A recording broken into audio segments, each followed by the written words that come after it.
This recording is by Mark Smith of Simpsonville, South Carolina. The Time Machine by H.G. Wells, Chapter 1. The time traveler, for so it will be convenient to speak of him, was expounding a recondite matter to us. His gray eyes shone and twinkled, and his usually pale face was flushed and animated. The fire burned brightly, and the soft radiance of the incandescent lights and the lilies of silver caught the bubbles that flashed and passed in our glasses. Our chairs, being his patents, embraced and caressed us rather than submitted to be sat upon, and there was that luxurious after-dinner atmosphere when thought roams gracefully free of the trammels of precision.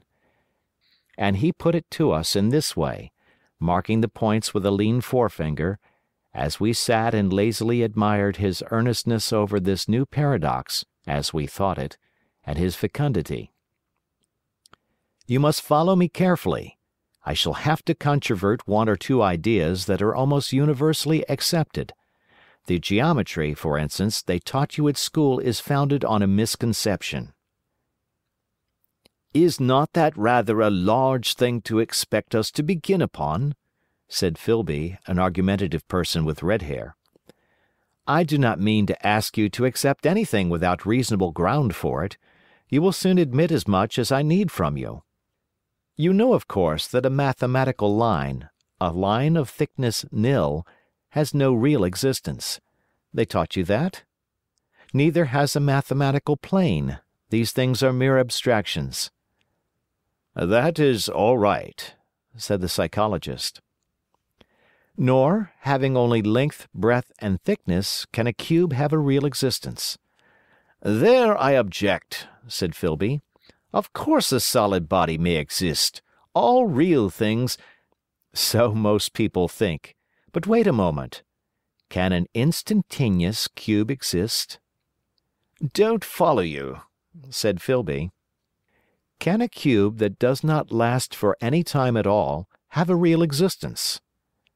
Filby became pensive. "Clearly," the time traveler proceeded, "any real body must have extension in 4 directions. It must have length, breadth, thickness, and duration. But through a natural infirmity of the flesh, which I will explain to you in a moment, we incline to overlook this fact. There are really 4 dimensions, 3 which we call the 3 planes of space, and a 4th, time. There is, however, a tendency to draw an unreal distinction between the former 3 dimensions and the latter, because it happens that our consciousness moves intermittently in one direction along the latter from the beginning to the end of our lives." "That," said a very young man, making spasmodic efforts to relight his cigar over the lamp, "that, very clear indeed." "Now, it is very remarkable that this is so extensively overlooked," continued the time traveler, with a slight accession of cheerfulness. "Really, this is what is meant by the 4th dimension, though some people who talk about the 4th dimension do not know they mean it. It is only another way of looking at time. There is no difference between time and any of the 3 dimensions of space, except that our consciousness moves along it. But some foolish people have got hold of the wrong side of that idea. You have all heard what they have to say about this 4th dimension." "I have not," said the provincial mayor. "It is simply this, that space, as our mathematicians have it, is spoken of as having 3 dimensions, which one may call length, breadth, and thickness, and is always definable by reference to 3 planes, each at right angles to the others. But some philosophical people have been asking why 3 dimensions particularly, why not another direction at right angles to the other 3, and have even tried to construct a 4-dimension geometry. Professor Simon Newcomb was expounding this to the New York Mathematical Society only a month or so ago. You know how on a flat surface, which has only 2 dimensions, we can represent a figure of a 3-dimensional solid, and similarly they think that by models of 3 dimensions they could represent one of 4, if they could master the perspective of the thing. See?" "I think so," murmured the provincial mayor, and, knitting his brows, he lapsed into an introspective state, his lips moving as one who repeats mystic words. "Yes, I think I see it now," he said after some time, brightening in a quite transitory manner. "Well, I do not mind telling you I have been at work upon this geometry of 4 dimensions for some time. Some of my results are curious. For instance, here is a portrait of a man at 8 years old, another at 15, another at 17, another at 23, and so on. All these are evidently sections, as it were, 3-dimensional representations of his 4-dimensioned being, which is a fixed and unalterable thing. Scientific people," proceeded the Time Traveller, after the pause required for the proper assimilation of this, "know very well that time is only a kind of space. Here is a popular scientific diagram, a weather record. This line I trace with my finger shows the movement of the barometer. Yesterday it was so high. Yesterday night it fell. Then this morning it rose again, and so gently upward to here. Surely the mercury did not trace this line in any of the dimensions of space generally recognized. But certainly it traced such a line, and that line, therefore, we must conclude was along the time dimension."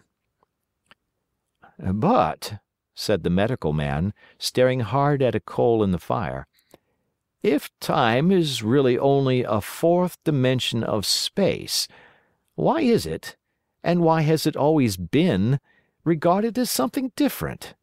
And why cannot we move in time as we move about in the other dimensions of space?" The Time Traveller smiled. "Are you sure we can move freely in space? Right and left we can go, backward and forward freely enough, and men always have done so.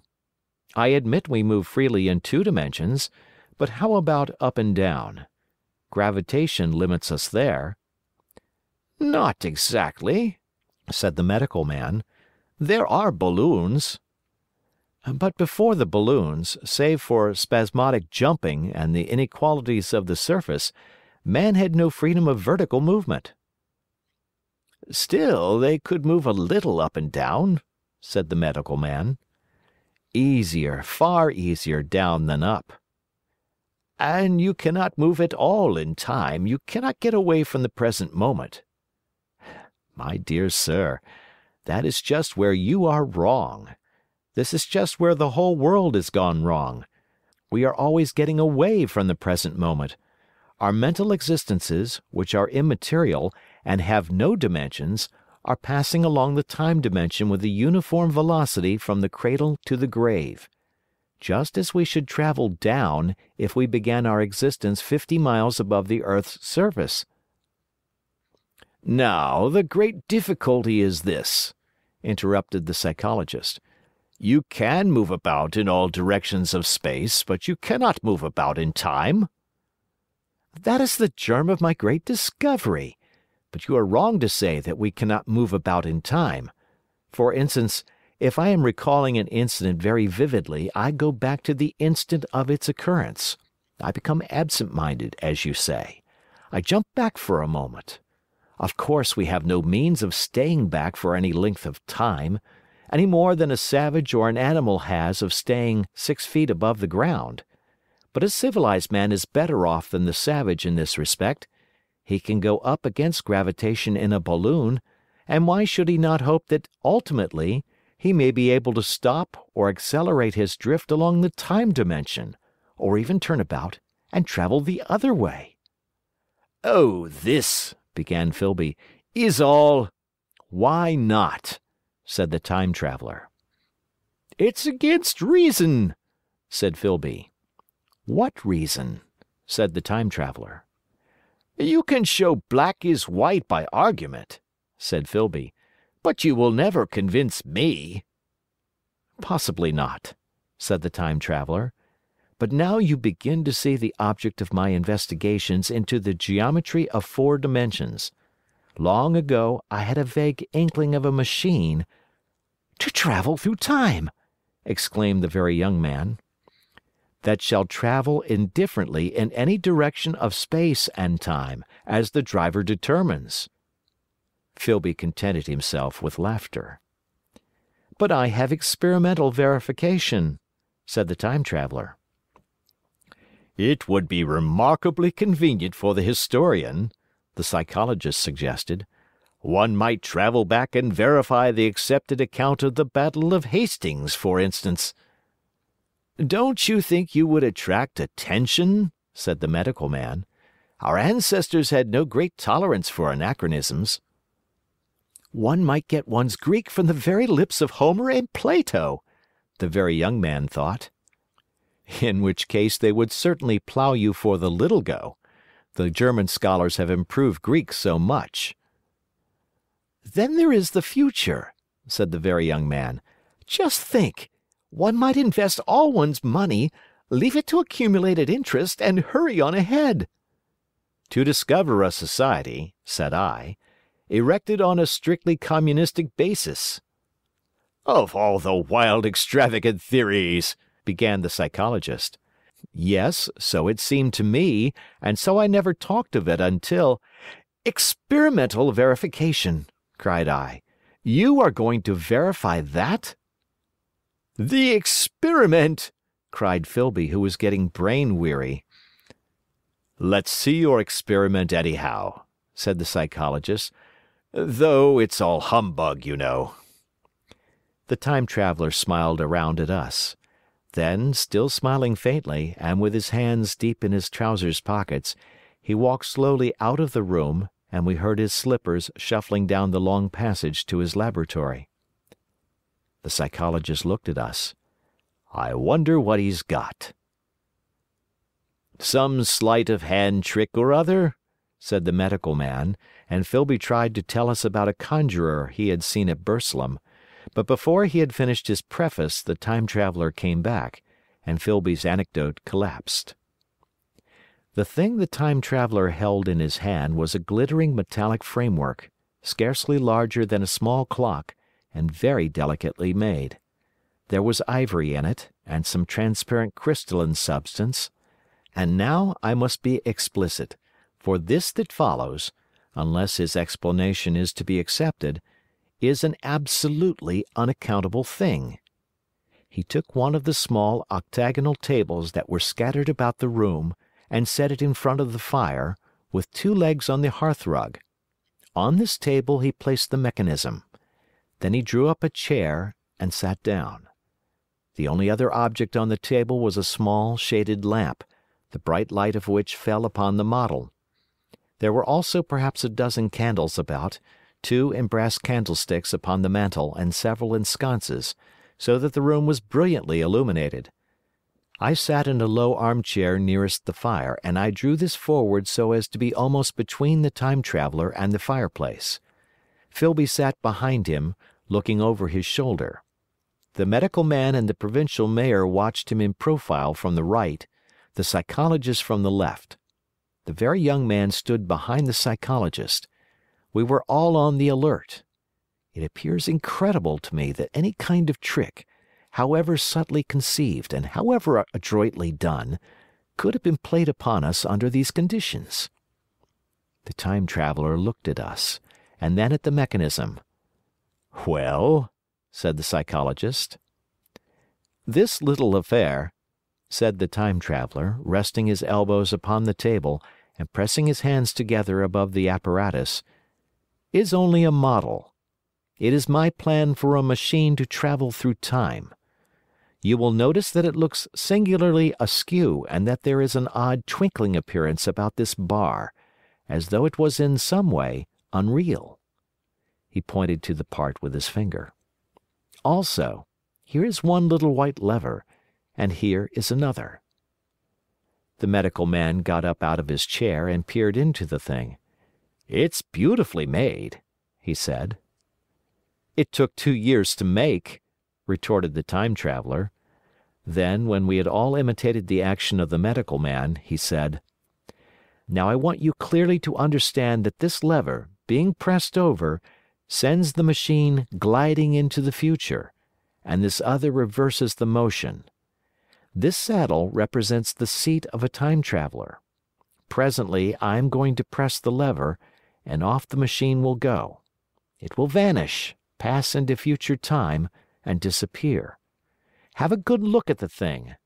Look at the table, too, and satisfy yourselves there is no trickery. I don't want to waste this model, and then be told I'm a quack." There was a minute's pause, perhaps. The psychologist seemed about to speak to me, but changed his mind. Then the time traveler put forth his finger towards the lever. "No," he said suddenly, "lend me your hand." And turning to the psychologist, he took that individual's hand in his own and told him to put out his forefinger, so that it was the psychologist himself who sent forth the model time machine on its interminable voyage. We all saw the lever turn. I am absolutely certain there was no trickery. There was a breath of wind, and the lamp flame jumped.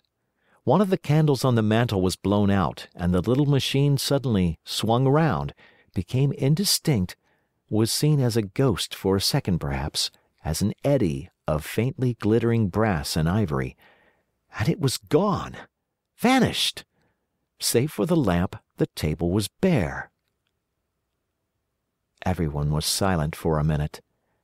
Then Filby said he was damned. The psychologist recovered from his stupor and suddenly looked under the table. At that the time traveler laughed cheerfully. "Well?" he said, with a reminiscence of the psychologist. Then, getting up, he went to the tobacco jar on the mantel and with his back to us began to fill his pipe. We stared at each other. "Look here," said the medical man, "are you in earnest about this? Do you seriously believe that that machine has traveled into time?" "Certainly," said the time traveler, stooping to light a spill at the fire. Then he turned, lighting his pipe, to look at the psychologist's face. The psychologist, to show that he was not unhinged, helped himself to a cigar and tried to light it uncut. "What is more, I have a big machine nearly finished in there," he indicated the laboratory, "and when that is put together I mean to have a journey on my own account." "You mean to say that that machine has traveled into the future?" said Filby. "Into the future or the past, I don't for certain know which." After an interval, the psychologist had an inspiration. "It must have gone into the past if it has gone anywhere," he said. "Why?" said the time traveler.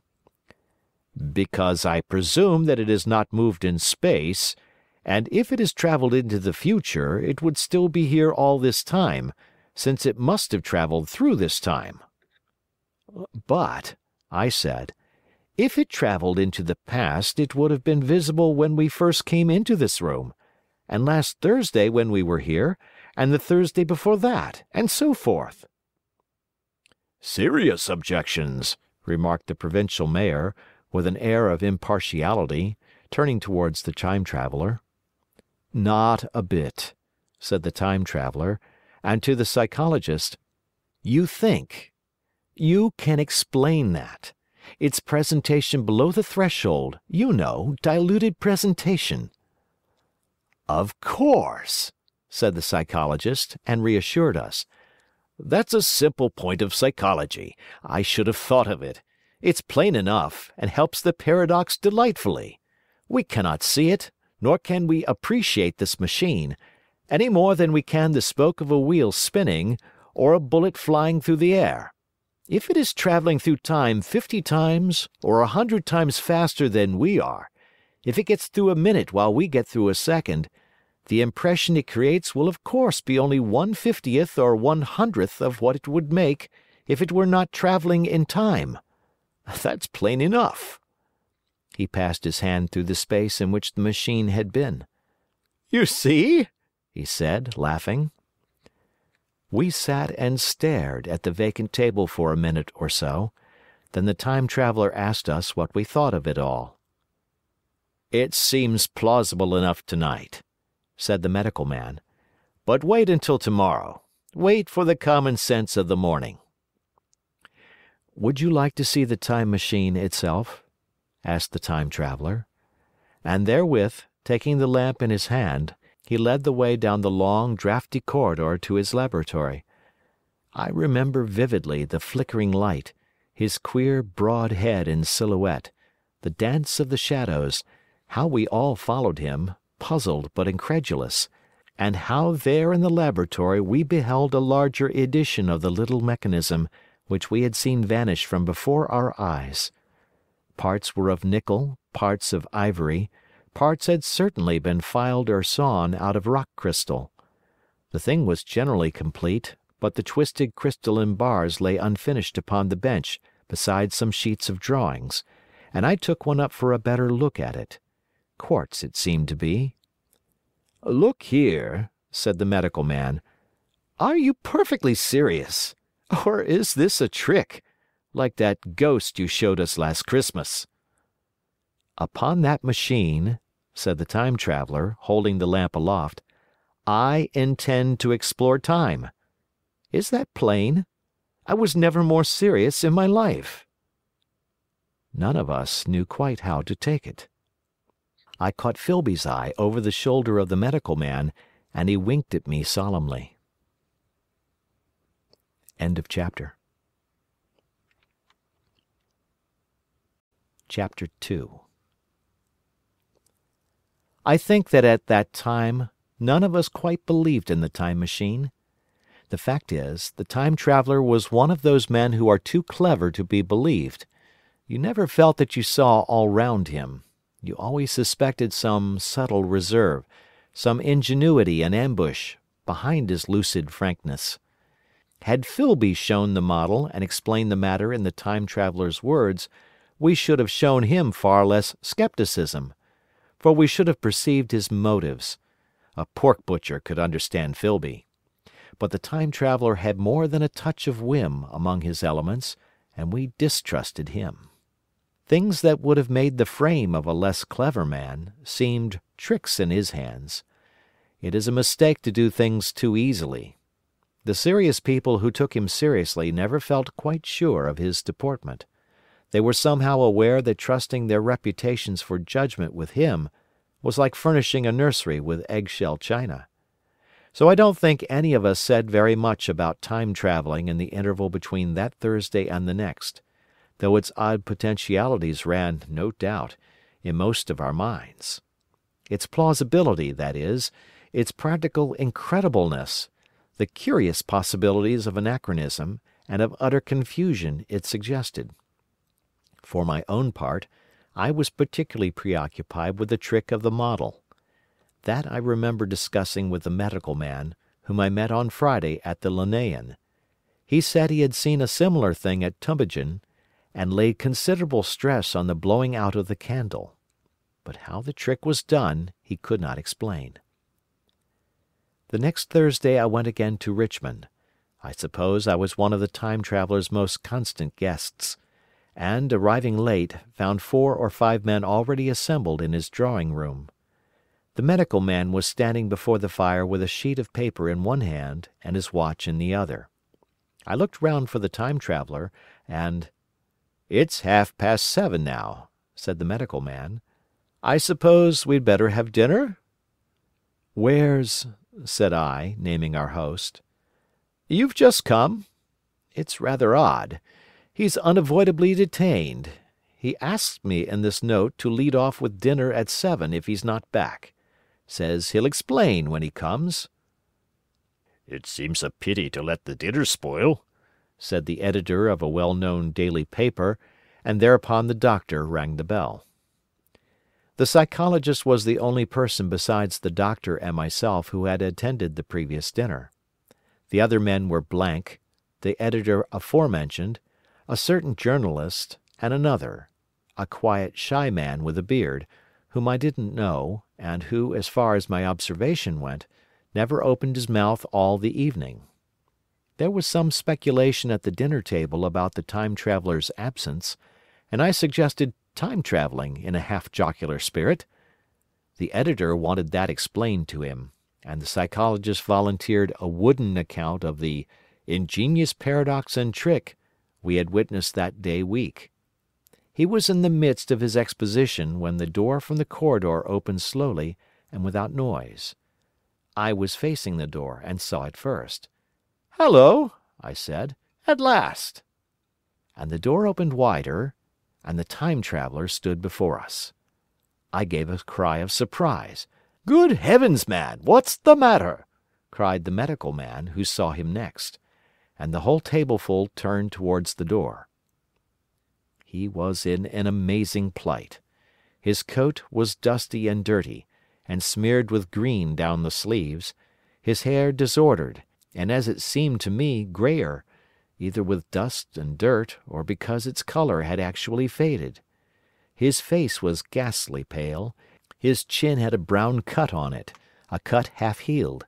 His expression was haggard and drawn, as by intense suffering. For a moment he hesitated in the doorway, as if he had been dazzled by the light. Then he came into the room. He walked with just such a limp as I have seen in footsore tramps. We stared at him in silence, expecting him to speak. He said not a word, but came painfully to the table, and made a motion towards the wine. The editor filled a glass of champagne and pushed it towards him.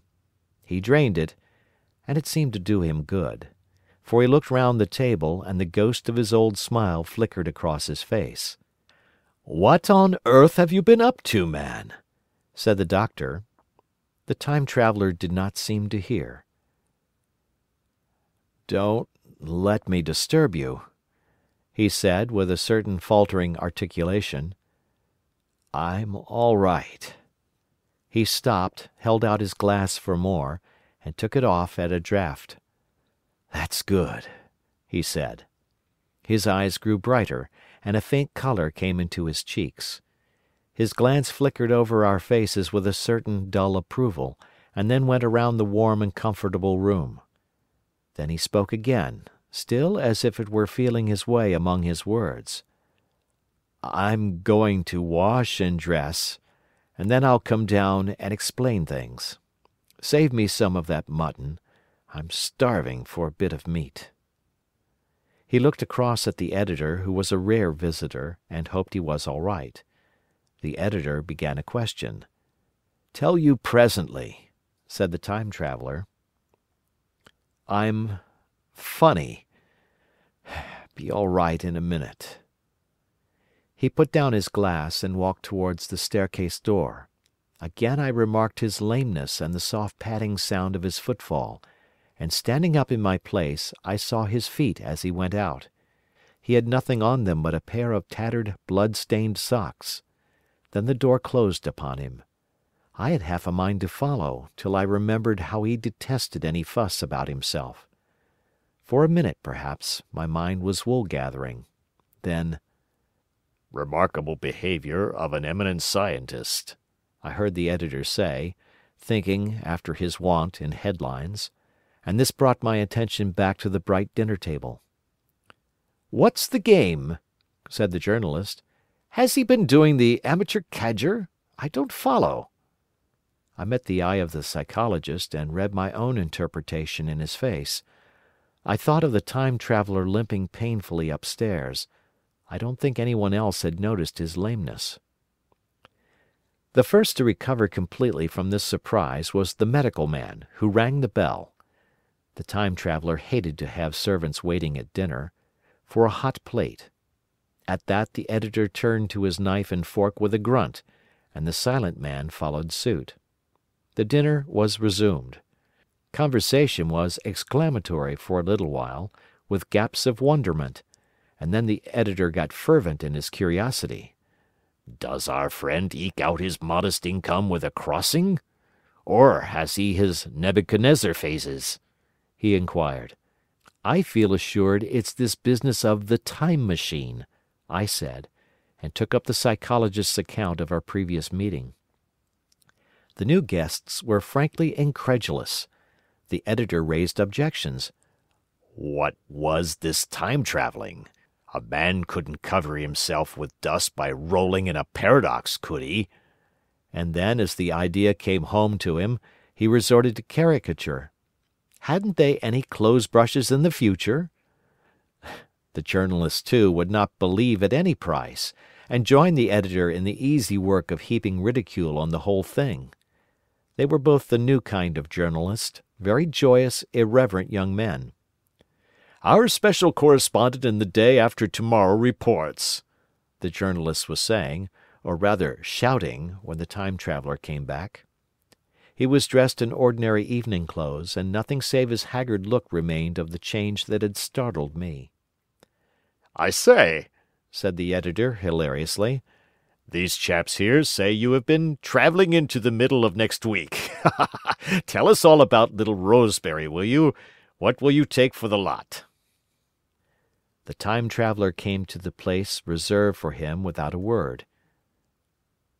He smiled quietly, in his old way. "Where's my mutton?" he said. "What a treat it is to stick a fork into meat again." "Story!" cried the editor. "Story be damned," said the Time Traveller. "I want something to eat. I won't say a word until I get some peptone into my arteries. Thanks. And the salt." "One word," said I. "Have you been time travelling?" "Yes," said the Time Traveller, with his mouth full, nodding his head. "I'd give a shilling a line for a verbatim note," said the editor. The Time Traveller pushed his glass towards the Silent Man and rang it with his fingernail, at which the Silent Man, who had been staring at his face, started convulsively, and poured him wine. The rest of the dinner was uncomfortable. For my own part, sudden questions kept on rising to my lips, and I dare say it was the same with the others. The journalist tried to relieve the tension by telling anecdotes of Hetty Potter. The Time Traveller devoted his attention to his dinner, and displayed the appetite of a tramp. The medical man smoked a cigarette, and watched the Time Traveller through his eyelashes. The Silent Man seemed even more clumsy than usual, and drank champagne with regularity and determination out of sheer nervousness. At last the Time Traveller pushed his plate away and looked round us. "I suppose I must apologize," he said. "I was simply starving. I've had a most amazing time." He reached out his hand for a cigar, and cut the end. "But come into the smoking room. It's too long a story to tell over greasy plates." And ringing the bell in passing, he led the way into the adjoining room. "You have told Blank and Dash and Chose about the machine?" he said to me, leaning back in his easy-chair and naming the three new guests. "But the thing's a mere paradox," said the editor. "I can't argue tonight. I don't mind telling you the story, but I can't argue. I will," he went on, "tell you the story of what has happened to me, if you like, but you must refrain from interruptions. I want to tell it. Badly. Most of it will sound like lying. So be it. It's true, every word of it, all the same. I was in my laboratory at 4 o'clock, and since then I've lived 8 days. Such days as no human being ever lived before. I'm nearly worn out, but I shan't sleep till I've told this thing over to you. Then I shall go to bed. But no interruptions. Is it agreed?" "Agreed," said the editor, and the rest of us echoed, "Agreed." And with that the Time Traveller began his story as I have set it forth. He sat back in his chair at first, and spoke like a weary man. Afterwards he got more animated. In writing it down I feel with only too much keenness the inadequacy of pen and ink, and above all my own inadequacy, to express its quality. You read, I will suppose, attentively enough, but you cannot see the speaker's white, sincere face in the bright circle of the little lamp, nor hear the intonation of his voice. You cannot know how his expression followed the turns of his story. Most of us hearers were in shadow, for the candles in the smoking room had not been lighted, and only the face of the journalist and the legs of the Silent Man from the knees downward were illuminated. At first we glanced now and again at each other. After a while we ceased to do that, and looked only at the time traveler's face. End of chapter. Chapter 3. I told some of you last Thursday of the principles of the time machine and showed you the actual thing itself, incomplete in the workshop.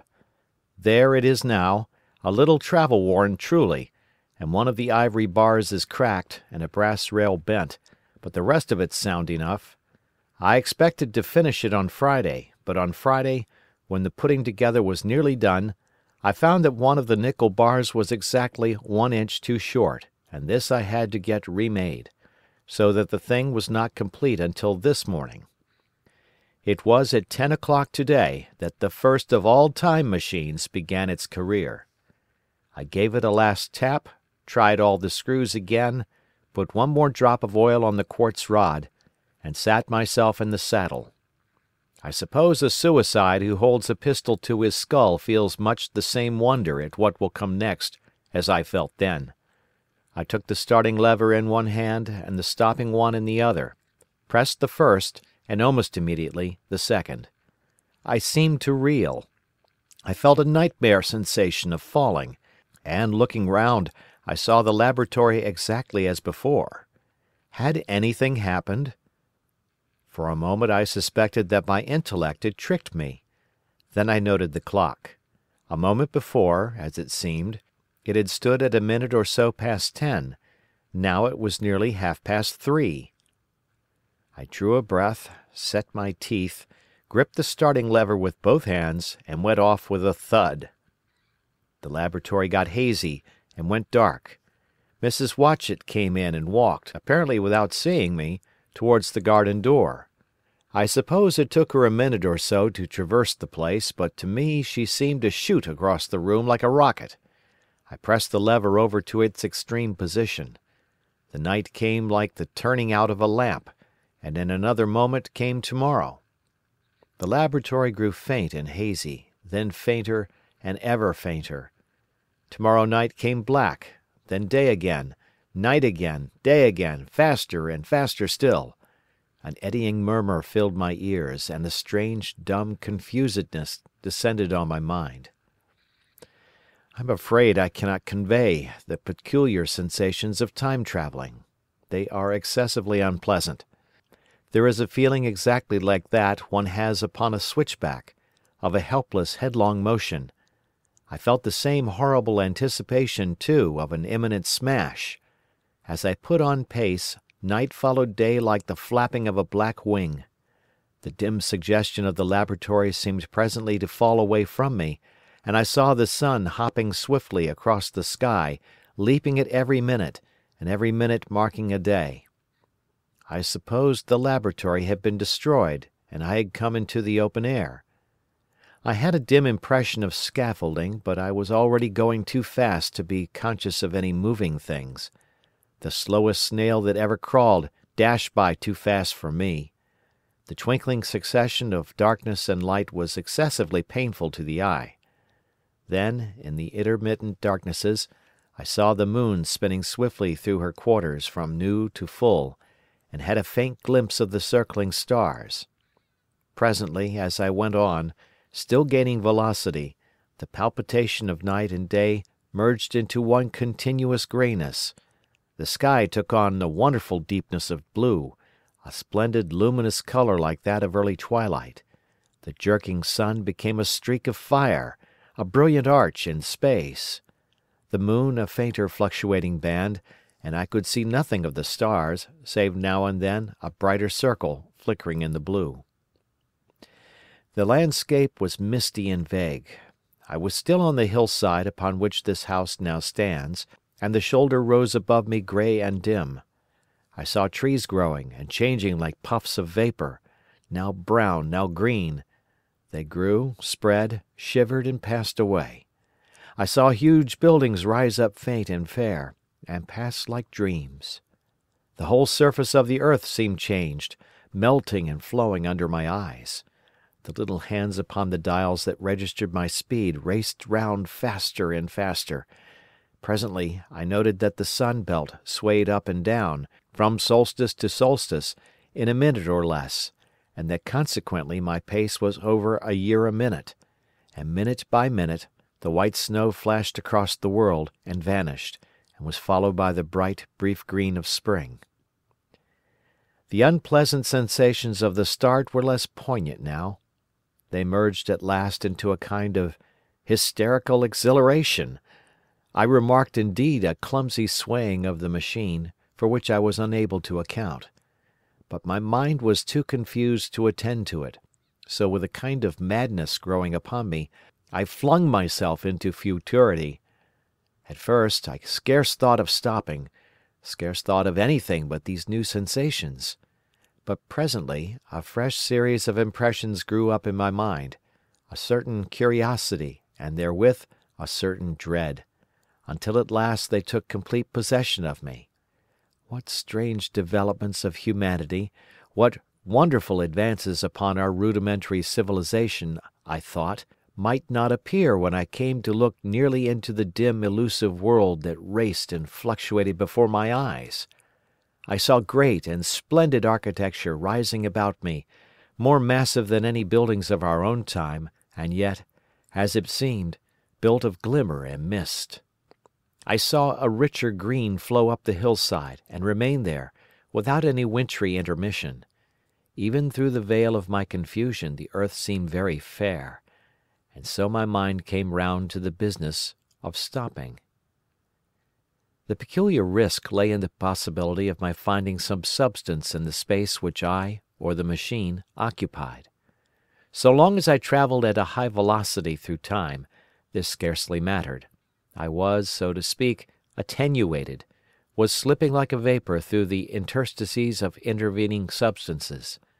But to come to a stop involved the jamming of myself, molecule by molecule, into whatever lay in my way, meant bringing my atoms into such intimate contact with those of the obstacle that a profound chemical reaction, possibly a far-reaching explosion, would result, and blow myself and my apparatus out of all possible dimensions, into the unknown.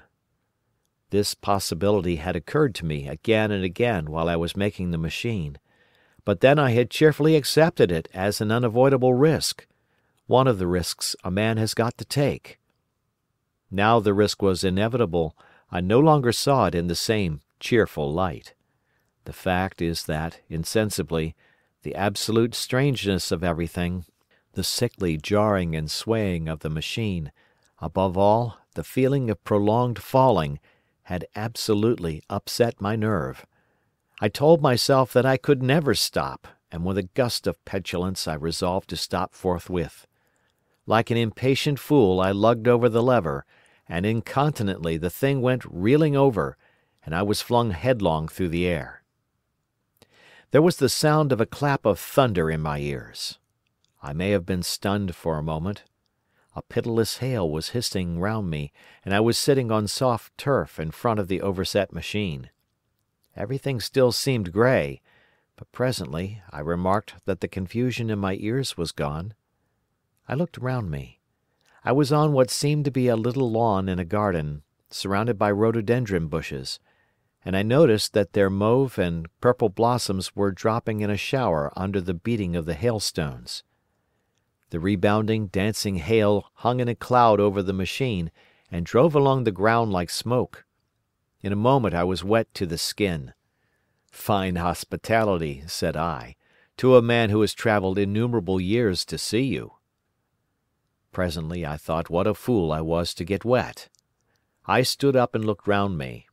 A colossal figure, carved apparently in some white stone, loomed indistinctly beyond the rhododendrons through the hazy downpour, but all else of the world was invisible.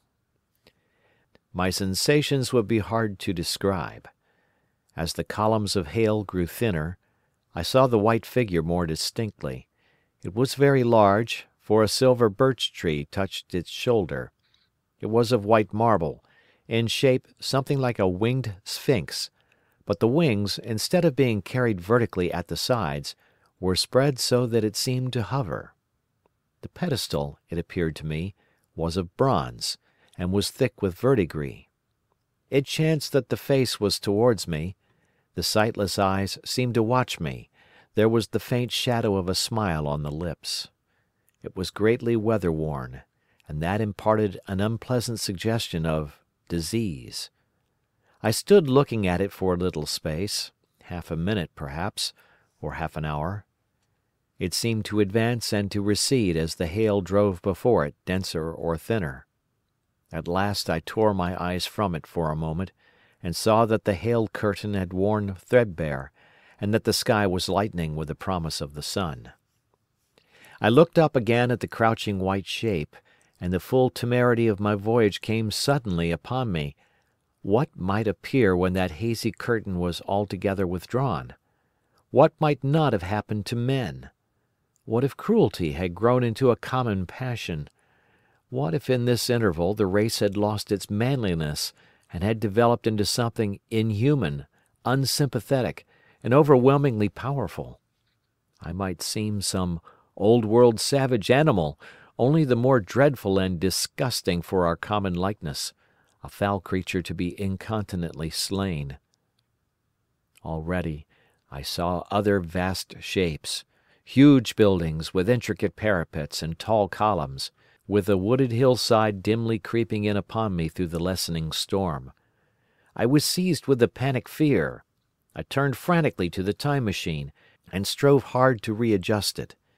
As I did so, the shafts of the sun smote through the thunderstorm. The grey downpour was swept aside and vanished like the trailing garments of a ghost. Above me, in the intense blue of the summer sky, some faint brown shreds of cloud whirled into nothingness. The great buildings about me stood out clear and distinct, shining with the wet of the thunderstorm, and picked out in white by the unmelted hailstones piled along their courses.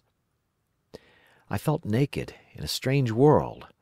I felt as perhaps a bird may feel in the clear air, knowing the hawk wings above and will swoop.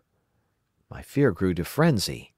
I took a breathing space, set my teeth, and again grappled fiercely, wrist and knee, with the machine. It gave under my desperate onset, and turned over. It struck my chin violently. One hand on the saddle, the other on the lever, I stood panting heavily in attitude to mount again. But with this recovery of a prompt retreat, my courage recovered. I looked more curiously and less fearfully at this world of the remote future. In a circular opening, high up in the wall of the nearer house, I saw a group of figures clad in rich, soft robes. They had seen me, and their faces were directed towards me. Then I heard voices approaching me. Coming through the bushes by the white sphinx were the heads and shoulders of men running. One of these emerged in a pathway leading straight to the little lawn upon which I stood with my machine. He was a slight creature, perhaps 4 feet high, clad in a purple tunic, girdled at the waist with a leather belt. Sandals or buskins, I could not clearly distinguish which, were on his feet. His legs were bare to the knees, and his head was bare. Noticing that, I noticed for the first time how warm the air was. He struck me as being a very beautiful and graceful creature, but indescribably frail. His flushed face reminded me of the more beautiful kind of consumptive, that hectic beauty of which we used to hear so much. At the sight of him, I suddenly regained confidence. I took my hands from the machine. End of chapter.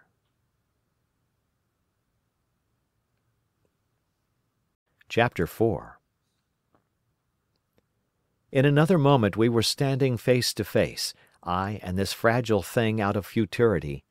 He came straight up to me and laughed into my eyes.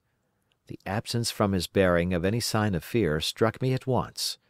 Then he turned to the 2 others who were following him and spoke to them in a strange and very sweet and liquid tongue. There were others coming, and presently a little group of perhaps 8 or 10 of these exquisite creatures were about me. One of them addressed me. It came into my head, oddly enough, that my voice was too harsh and deep for them, so I shook my head, and pointing to my ears, shook it again. He came a step forward, hesitated, and then touched my hand. Then I felt other soft little tentacles upon my back and shoulders. They wanted to make sure I was real. There was nothing in this at all alarming. Indeed, there was something in these pretty little people that inspired confidence, a graceful gentleness, a certain childlike ease. And besides, they looked so frail that I could fancy myself flinging the whole dozen of them about like ninepins. But I made a sudden motion to warn them when I saw their little pink hands feeling at the time machine.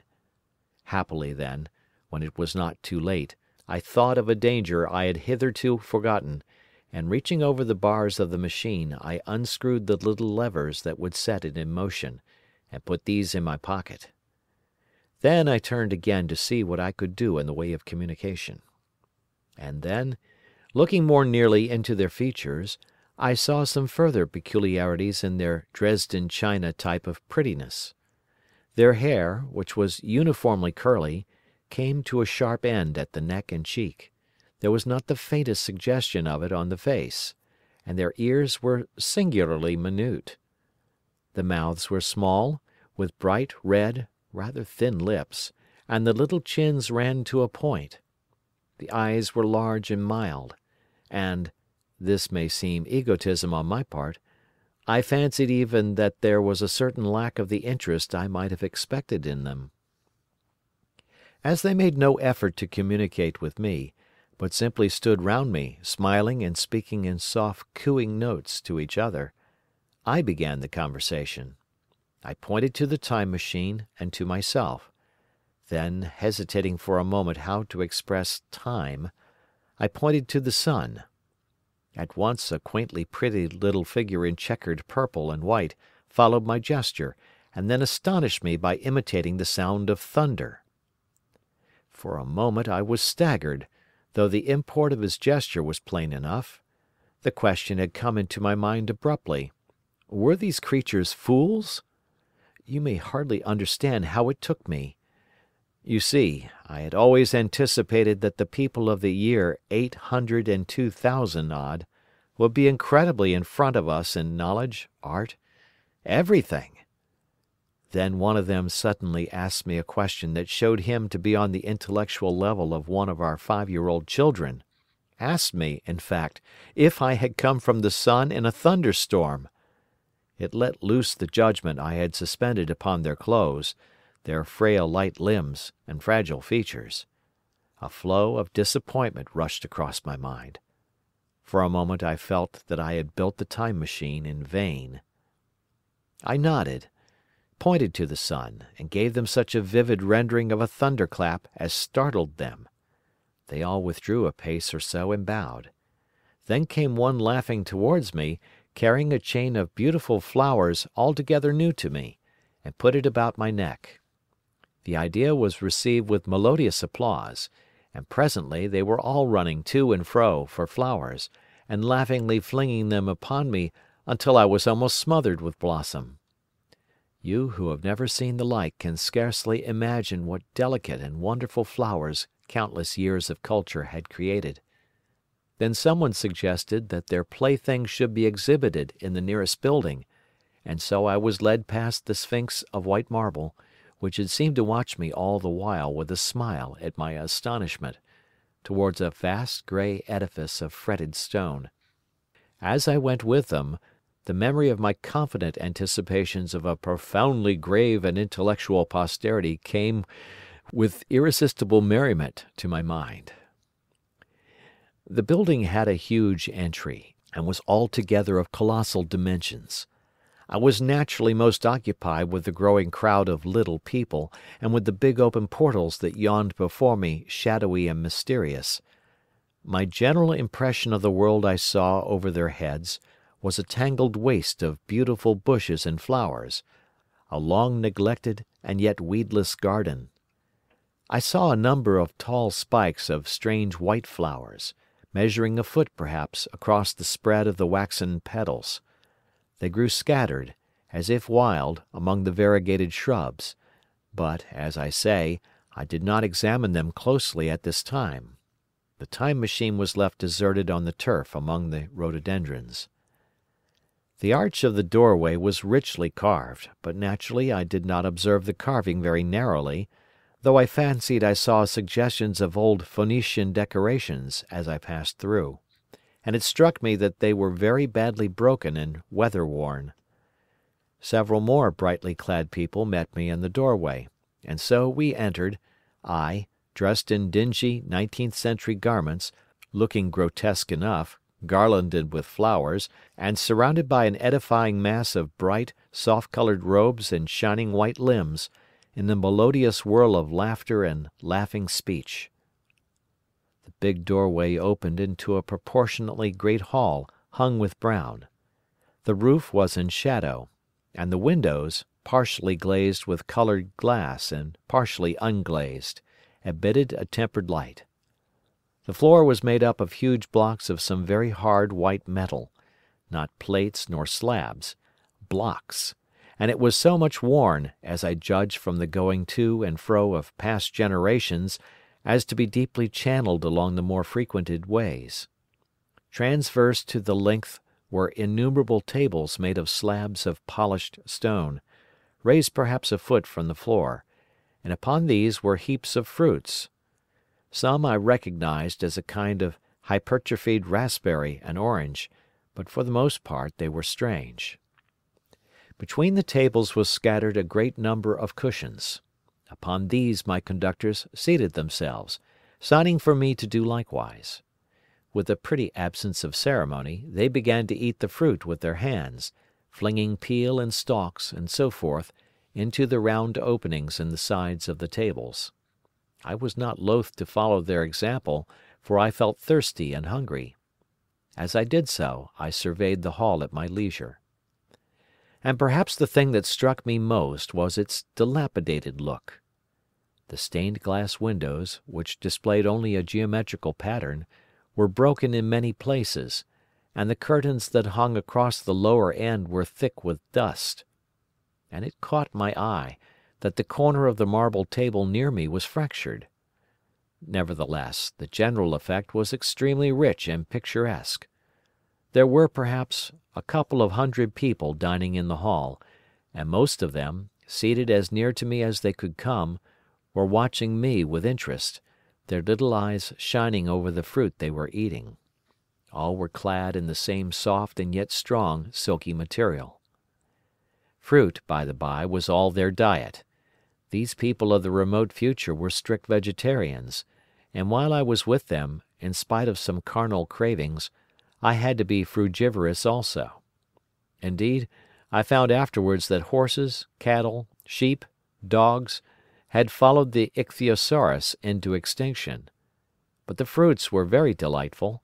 One, in particular, that seemed to be in season all the time I was there, a flowery thing in a three-sided husk, was especially good, and I made it my staple.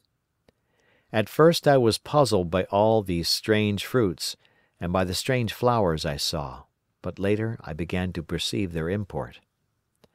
However, I am telling you of my fruit dinner in the distant future now. So soon as my appetite was a little checked, I determined to make a resolute attempt to learn the speech of these new men of mine. Clearly that was the next thing to do. The fruit seemed a convenient thing to begin upon, and holding one of these up, I began a series of interrogative sounds and gestures. I had some considerable difficulty in conveying my meaning. At first my efforts met with a stare of surprise or inextinguishable laughter, but presently a fair-haired little creature seemed to grasp my intention and repeated a name. They had to chatter and explain the business at great length to each other, and my first attempts to make the exquisite little sounds of their language caused an immense amount of amusement. However, I felt like a schoolmaster amidst children, and persisted, and presently I had a score of noun substantives at least at my command, and then I got to demonstrative pronouns, and even the verb to eat. But it was slow work, and the little people soon tired and wanted to get away from my interrogations, so I determined, rather of necessity, to let them give their lessons in little doses when they felt inclined. And very little doses I found they were, before long, for I never met people more indolent or more easily fatigued. A queer thing I soon discovered about my little hosts, and that was their lack of interest. They would come to me with eager cries of astonishment, like children, but like children they would soon stop examining me and wander away after some other toy. The dinner and my conversational beginnings ended, I noted for the first time that almost all those who had surrounded me at first were gone. It is odd, too, how speedily I came to disregard these little people. I went out through the portal into the sunlit world again as soon as my hunger was satisfied. I was continually meeting more of these men of the future, who would follow me a little distance, chatter and laugh about me, and, having smiled and gesticulated in a friendly way, leave me again to my own devices. The calm of evening was upon the world as I emerged from the great hall, and the scene was lit by the warm glow of the setting sun. At first things were very confusing. Everything was so entirely different from the world I had known, even the flowers. The big building I had left was situated on the slope of a broad river valley, but the Thames had shifted perhaps a mile from its present position. I resolved to mount to the summit of a crest, perhaps a mile and a half away, from which I could get a wider view of this our planet in the year 802,701 A.D. For that, I should explain, was the date the little dials of my machine recorded. As I walked I was watching for every impression that could possibly help to explain the condition of ruinous splendor in which I found the world, for ruinous it was. A little way up the hill, for instance, was a great heap of granite, bound together by masses of aluminium, a vast labyrinth of precipitous walls and crumpled heaps, amidst which were thick heaps of very beautiful pagoda-like plants, nettles possibly, but wonderfully tinted with brown about the leaves, and incapable of stinging. It was evidently the derelict remains of some vast structure, to what end built I could not determine.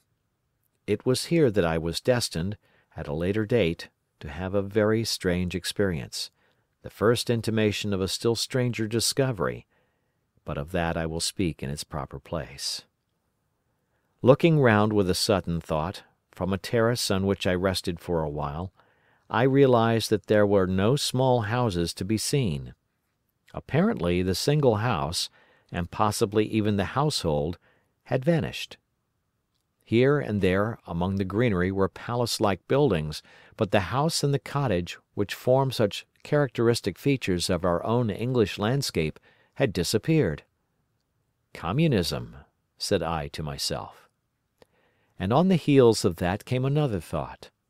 I looked at the half-dozen little figures that were following me. Then, in a flash, I perceived that all had the same form of costume, the same soft hairless visage, and the same girlish rotundity of limb. It may seem strange, perhaps, that I had not noticed this before. But everything was so strange. Now, I saw the fact plainly enough. In costume, and in all the differences of texture and bearing that now mark off the sexes from each other, these people of the future were alike, and the children seemed to my eyes to be but the miniatures of their parents. I judged then that the children of that time were extremely precocious, physically at least, and I found afterwards abundant verification of my opinion.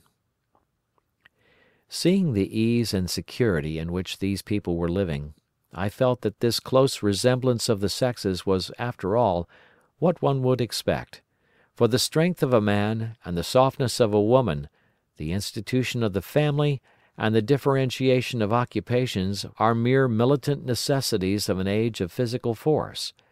Where population is balanced and abundant, much childbearing becomes an evil rather than a blessing to the state. Where violence comes but rarely and offspring are secure, there is less necessity. Indeed, there is no necessity for an efficient family, and the specialization of the sexes with reference to their children's needs disappears. We see some beginnings of this even in our own time, and in this future age it was complete. This, I must remind you, was my speculation at the time. Later, I was to appreciate how far it fell short of the reality. While I was musing upon these things, my attention was attracted by a pretty little structure, like a well under a cupola. I thought in a transitory way of the oddness of wells still existing, and then resumed the thread of my speculations. There were no large buildings towards the top of the hill, and as my walking powers were evidently miraculous, I was presently left alone for the first time. With a strange sense of freedom and adventure I pushed on up to the crest.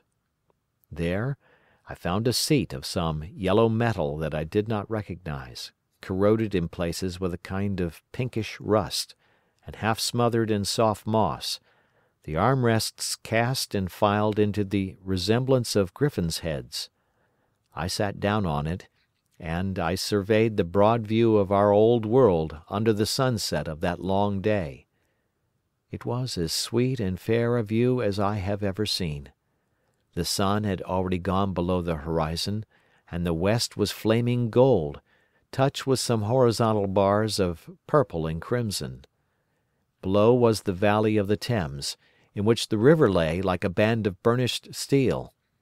I have already spoken of the great palaces dotted about among the variegated greenery, some in ruins and some still occupied. Here and there rose a white or silvery figure in the waste garden of the earth. Here and there came the sharp vertical line of some cupola or obelisk. There were no hedges, no signs of proprietary rights, no evidences of agriculture. The whole earth had become a garden. So watching, I began to put my interpretation upon the things I had seen, and as it shaped itself to me that evening, my interpretation was something in this way. Afterwards, I found I had got only a half-truth, or only a glimpse of one facet of the truth. It seemed to me that I had happened upon humanity upon the wane. The ruddy sunset set me thinking of the sunset of mankind. For the first time I began to realize an odd consequence of the social effort in which we are at present engaged. And yet, come to think, it is a logical consequence enough. Strength is the outcome of need. Security sets a premium on feebleness.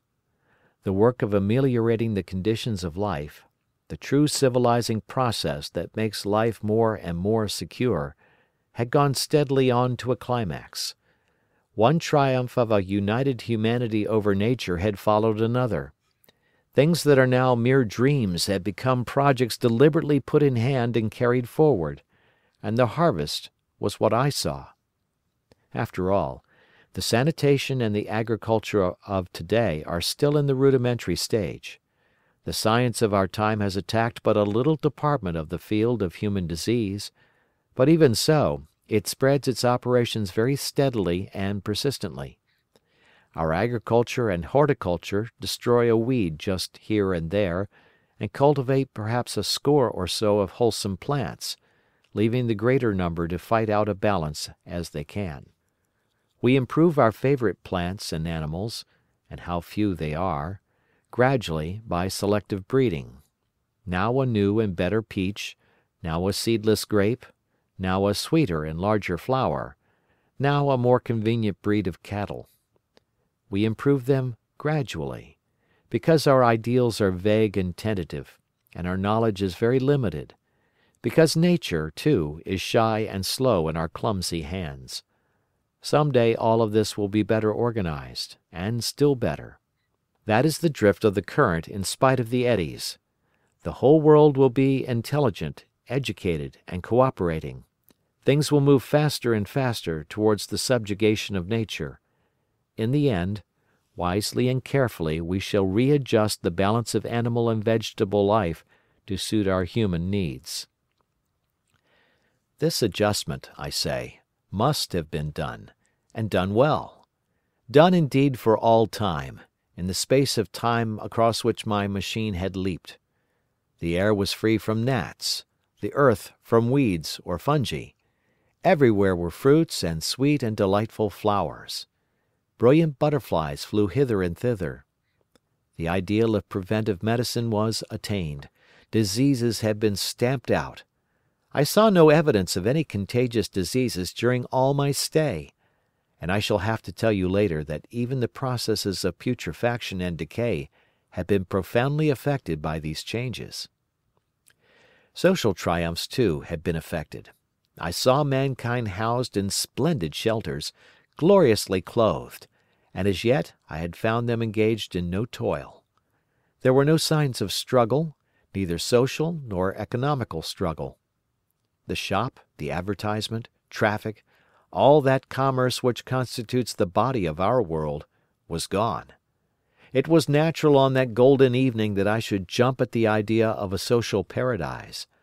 The difficulty of increasing population had been met, I guessed, and population had ceased to increase.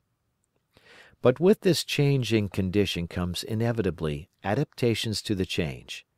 What, unless biological science is a mass of errors, is the cause of human intelligence and vigor? Hardship and freedom, conditions under which the active, strong, and subtle survive and the weaker go to the wall. Conditions that put a premium upon the loyal alliance of capable men, upon self-restraint, patience, and decision, and the institution of the family, and the emotions that arise therein, the fierce jealousy, the tenderness for offspring, parental self-devotion, all found their justification and support in the imminent dangers of the young. Now, where are these imminent dangers? There is a sentiment arising, and it will grow, against connubial jealousy, against fierce maternity, against passion of all sorts. Unnecessary things now, and things that make us uncomfortable, savage survivals, discords in a refined and pleasant life. I thought of the physical slightness of the people, their lack of intelligence, and those big abundant ruins, and it strengthened my belief in a perfect conquest of nature. For after the battle comes quiet. Humanity had been strong, energetic, and intelligent, and had used all its abundant vitality to alter the conditions under which it lived, and now came the reaction of the altered conditions. Under the new conditions of perfect comfort and security, that restless energy, that with us is strength, would become weakness. Even in our own time, certain tendencies and desires, once necessary to survival, are a constant source of failure. Physical courage and the love of battle, for instance, are no great help, may even be hindrances, to a civilized man. And in a state of physical balance and security, power, intellectual as well as physical, would be out of place. For countless years I judged there had been no danger of war or solitary violence, no danger from wild beasts, no wasting disease to require strength of constitution, no need of toil. For such a life, what we should call the weak are as well equipped as the strong, are indeed no longer weak.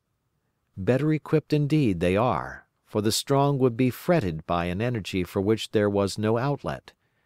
No doubt the exquisite beauty of the buildings I saw was the outcome of the last surgings of the now purposeless energy of mankind, before it settled down into perfect harmony with the conditions under which it lived. The flourish of that triumph which began the last great peace. This has ever been the fate of energy and security. It takes to art and to eroticism, and then comes languor and decay. Even this artistic impetus would at last die away, had almost died in the time I saw. To adorn themselves with flowers, to dance, to sing in the sunlight, so much was left of the artistic spirit, and no more. Even that would fade in the end into a contented inactivity. We are kept keen on the grindstone of pain and necessity, and, it seemed to me, that here was that hateful grindstone broken at last. As I stood there in the gathering dark, I thought that in this simple explanation I had mastered the problem of the world, mastered the whole secret of these delicious people. Possibly the checks they had devised for the increase of population had succeeded too well, and their numbers had rather diminished than kept stationary. That would account for the abandoned ruins. Very simple was my explanation, and plausible enough, as most wrong theories are. End of chapter. Chapter 5. As I stood there musing over this too perfect triumph of man, the full moon, yellow and gibbous, came up out of an overflow of silver light in the northeast. The bright little figures ceased to move about below, a noiseless owl flitted by, and I shivered with the chill of the night. I determined to descend and find where I could sleep. I looked for the building I knew. Then my eye travelled along to the figure of the white sphinx upon the pedestal of bronze, growing distinct as the light of the rising moon grew brighter. I could see the silver birch against it. There was the tangle of rhododendron bushes, black in the pale light, and there was the little lawn. I looked at the lawn again. A queer doubt chilled my complacency. No, said I stoutly to myself, that was not the lawn. But it was the lawn, for the white leprous face of the sphinx was towards it. Can you imagine what I felt as this conviction came home to me? But you cannot. The time machine was gone. At once, like a lash across the face, came the possibility of losing my own age, of being left helpless in this strange new world. The bare thought of it was an actual physical sensation. I could feel it grip me at the throat and stop my breathing. In another moment I was in a passion of fear, and running with great leaping strides down the slope. Once I fell headlong and cut my face. I lost no time in stanching the blood, but jumped up and ran on, with a warm trickle down my cheek and chin. All the time I ran I was saying to myself, "They have moved it a little, pushed it under the bushes out of the way." Nevertheless, I ran with all my might. All the time, with a certainty that sometimes comes with excessive dread, I knew that such assurance was folly, knew instinctively that the machine was removed out of my reach. My breath came with pain. I suppose I covered the whole distance from the hill crest to the little lawn, 2 miles perhaps, in 10 minutes. And I am not a young man. I cursed aloud as I ran, at my confident folly in leaving the machine, wasting good breath thereby. I cried aloud, and none answered. Not a creature seemed to be stirring in that moonlit world. When I reached the lawn my worst fears were realized. Not a trace of the thing was to be seen. I felt faint and cold when I faced the empty space among the black tangle of bushes. I ran round it furiously, as if the thing might be hidden in a corner, and then stopped abruptly, with my hands clutching my hair. Above me towered the sphinx, upon the bronze pedestal, white, shining, leprous, in the light of the rising moon. It seemed to smile in mockery of my dismay. I might have consoled myself by imagining the little people had put the mechanism in some shelter for me, had I not felt assured of their physical and intellectual inadequacy. That is what dismayed me, the sense of some hitherto unsuspected power, through whose intervention my invention had vanished. Yet, for one thing I felt assured, unless some other age had produced its exact duplicate, the machine could not have moved in time. The attachment of the levers—I will show you the method later—prevented anyone from tampering with it in that way when they were removed. It had moved and was hid only in space, but then where could it be? I think I must have had a kind of frenzy.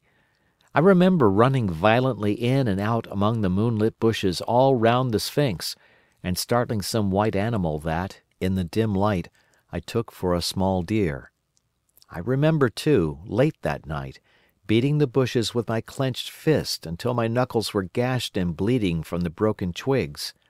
Then, sobbing and raving in my anguish of mind, I went down to the great building of stone. The big hall was dark, silent, and deserted. I slipped on the uneven floor and fell over one of the malachite tables, almost breaking my shin. I lit a match and went on past the dusty curtains, of which I have told you. There I found a second great hall covered with cushions, upon which, perhaps, a score or so of the little people were sleeping. I have no doubt they found my second appearance strange enough, coming suddenly out of the quiet darkness with inarticulate noises and the splutter and flare of a match. For they had forgotten about matches. "Where is my time machine?" I began, bawling like an angry child, laying hands upon them and shaking them up together. It must have been very queer to them. Some laughed. Some of them looked sorely frightened. When I saw them standing round me, it came into my head that I was doing as foolish a thing as it was possible for me to do under the circumstances, in trying to revive the sensation of fear. For, reasoning from their daylight behaviour, I thought that fear must be forgotten.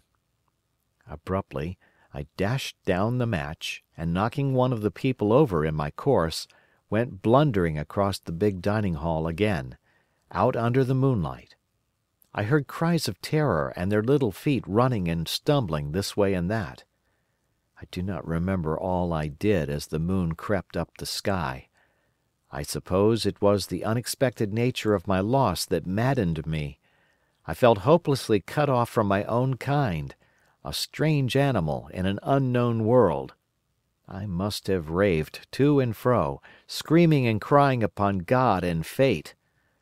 I have a memory of horrible fatigue, as the long night of despair wore away, of looking in this impossible place and that, of groping among moonlit ruins and touching strange creatures in the black shadows, at last of lying on the ground near the Sphinx and weeping with absolute wretchedness. I had nothing left but misery. Then I slept, and when I woke again it was full day, and a couple of sparrows were hopping round me on the turf within reach of my arm. I sat up in the freshness of the morning, trying to remember how I had got there, and why I had such a profound sense of desertion and despair. Then things came clear in my mind. With the plain, reasonable daylight, I could look my circumstances fairly in the face. I saw the wild folly of my frenzy overnight, and I could reason with myself. Suppose the worst, I said. Suppose the machine altogether lost, perhaps destroyed? It behooves me to be calm and patient, to learn the way of the people, to get a clear idea of the method of my loss, and the means of getting materials and tools, so that in the end, perhaps, I may make another. That would be my only hope, perhaps, but better than despair. And, after all, it was a beautiful and curious world. But probably the machine had only been taken away. Still, I must be calm and patient, find its hiding place, and recover it by force or cunning. And with that I scrambled to my feet and looked about me, wondering where I could bathe. I felt weary, stiff, and travel-soiled. The freshness of the morning made me desire an equal freshness. I had exhausted my emotion. Indeed, as I went about my business, I found myself wondering at my intense excitement overnight. I made a careful examination of the ground about the little lawn. I wasted some time in futile questionings, conveyed, as well as I was able, to such of the little people as came by. They all failed to understand my gestures. Some were simply stolid, some thought it was a jest and laughed at me. I had the hardest task in the world to keep my hands off their pretty laughing faces. It was a foolish impulse, but the devil begotten of fear and blind anger was ill-curbed and still eager to take advantage of my perplexity. The turf gave me better counsel. I found a groove ripped in it, about midway between the pedestal of the Sphinx and the marks of my feet, where, on arrival, I had struggled with the overturned machine. There were other signs of removal about, with queer narrow footprints like those I could imagine made by a sloth. This directed my closer attention to the pedestal. It was, as I think I have said, of bronze. It was not a mere block, but highly decorated with deep framed panels on either side. I went and rapped at these. The pedestal was hollow. Examining the panels with care, I found them discontinuous with the frames.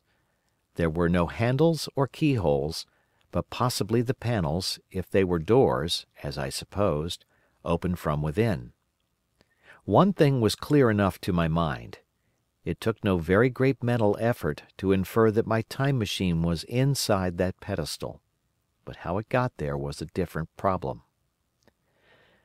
I saw the heads of two orange-clad people coming through the bushes and under some blossom-covered apple trees towards me.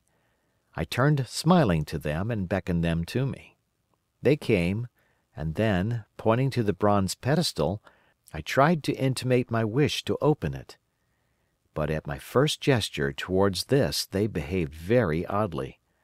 I don't know how to convey their expression to you. Suppose you were to use a grossly improper gesture to a delicate-minded woman. It is how she would look. They went off as if they had received the last possible insult. I tried a sweet-looking little chap in white next, with exactly the same result. Somehow his manner made me feel ashamed of myself. But, as you know, I wanted the time machine, and I tried him once more. As he turned off, like the others, my temper got the better of me. In 3 strides I was after him, had him by the loose part of his robe round the neck, and began dragging him towards the Sphinx. Then I saw the horror and repugnance of his face, and all of a sudden I let him go. But I was not beaten yet. I banged with my fist at the bronze panels. I thought I heard something stir inside. To be explicit, I thought I heard a sound like a chuckle, but I must have been mistaken.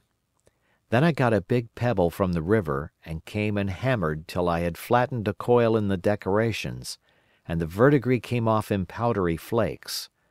The delicate little people must have heard me hammering in gusty outbreaks a mile away on either hand, but nothing came of it.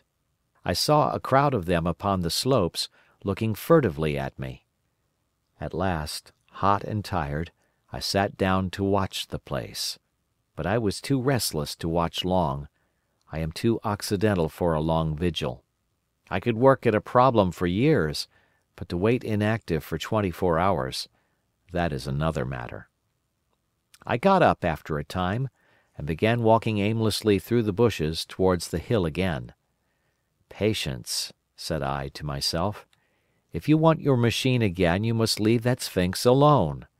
If they mean to take your machine away, it's little good your wrecking their bronze panels, and if they don't, you will get it back as soon as you can ask for it. To sit among all those unknown things before a puzzle like that is hopeless. That way lies monomania. Face this world, learn its ways, watch it. Be careful of too hasty guesses at its meaning. In the end, you will find clues to it all." Then, suddenly the humor of the situation came into my mind. The thought of the years I had spent in study and toil to get into the future age, and now my passion of anxiety to get out of it. I had made myself the most complicated and the most hopeless trap that ever a man devised. Although it was at my own expense, I could not help myself. I laughed aloud. Going through the big palace, it seemed to me that the little people avoided me.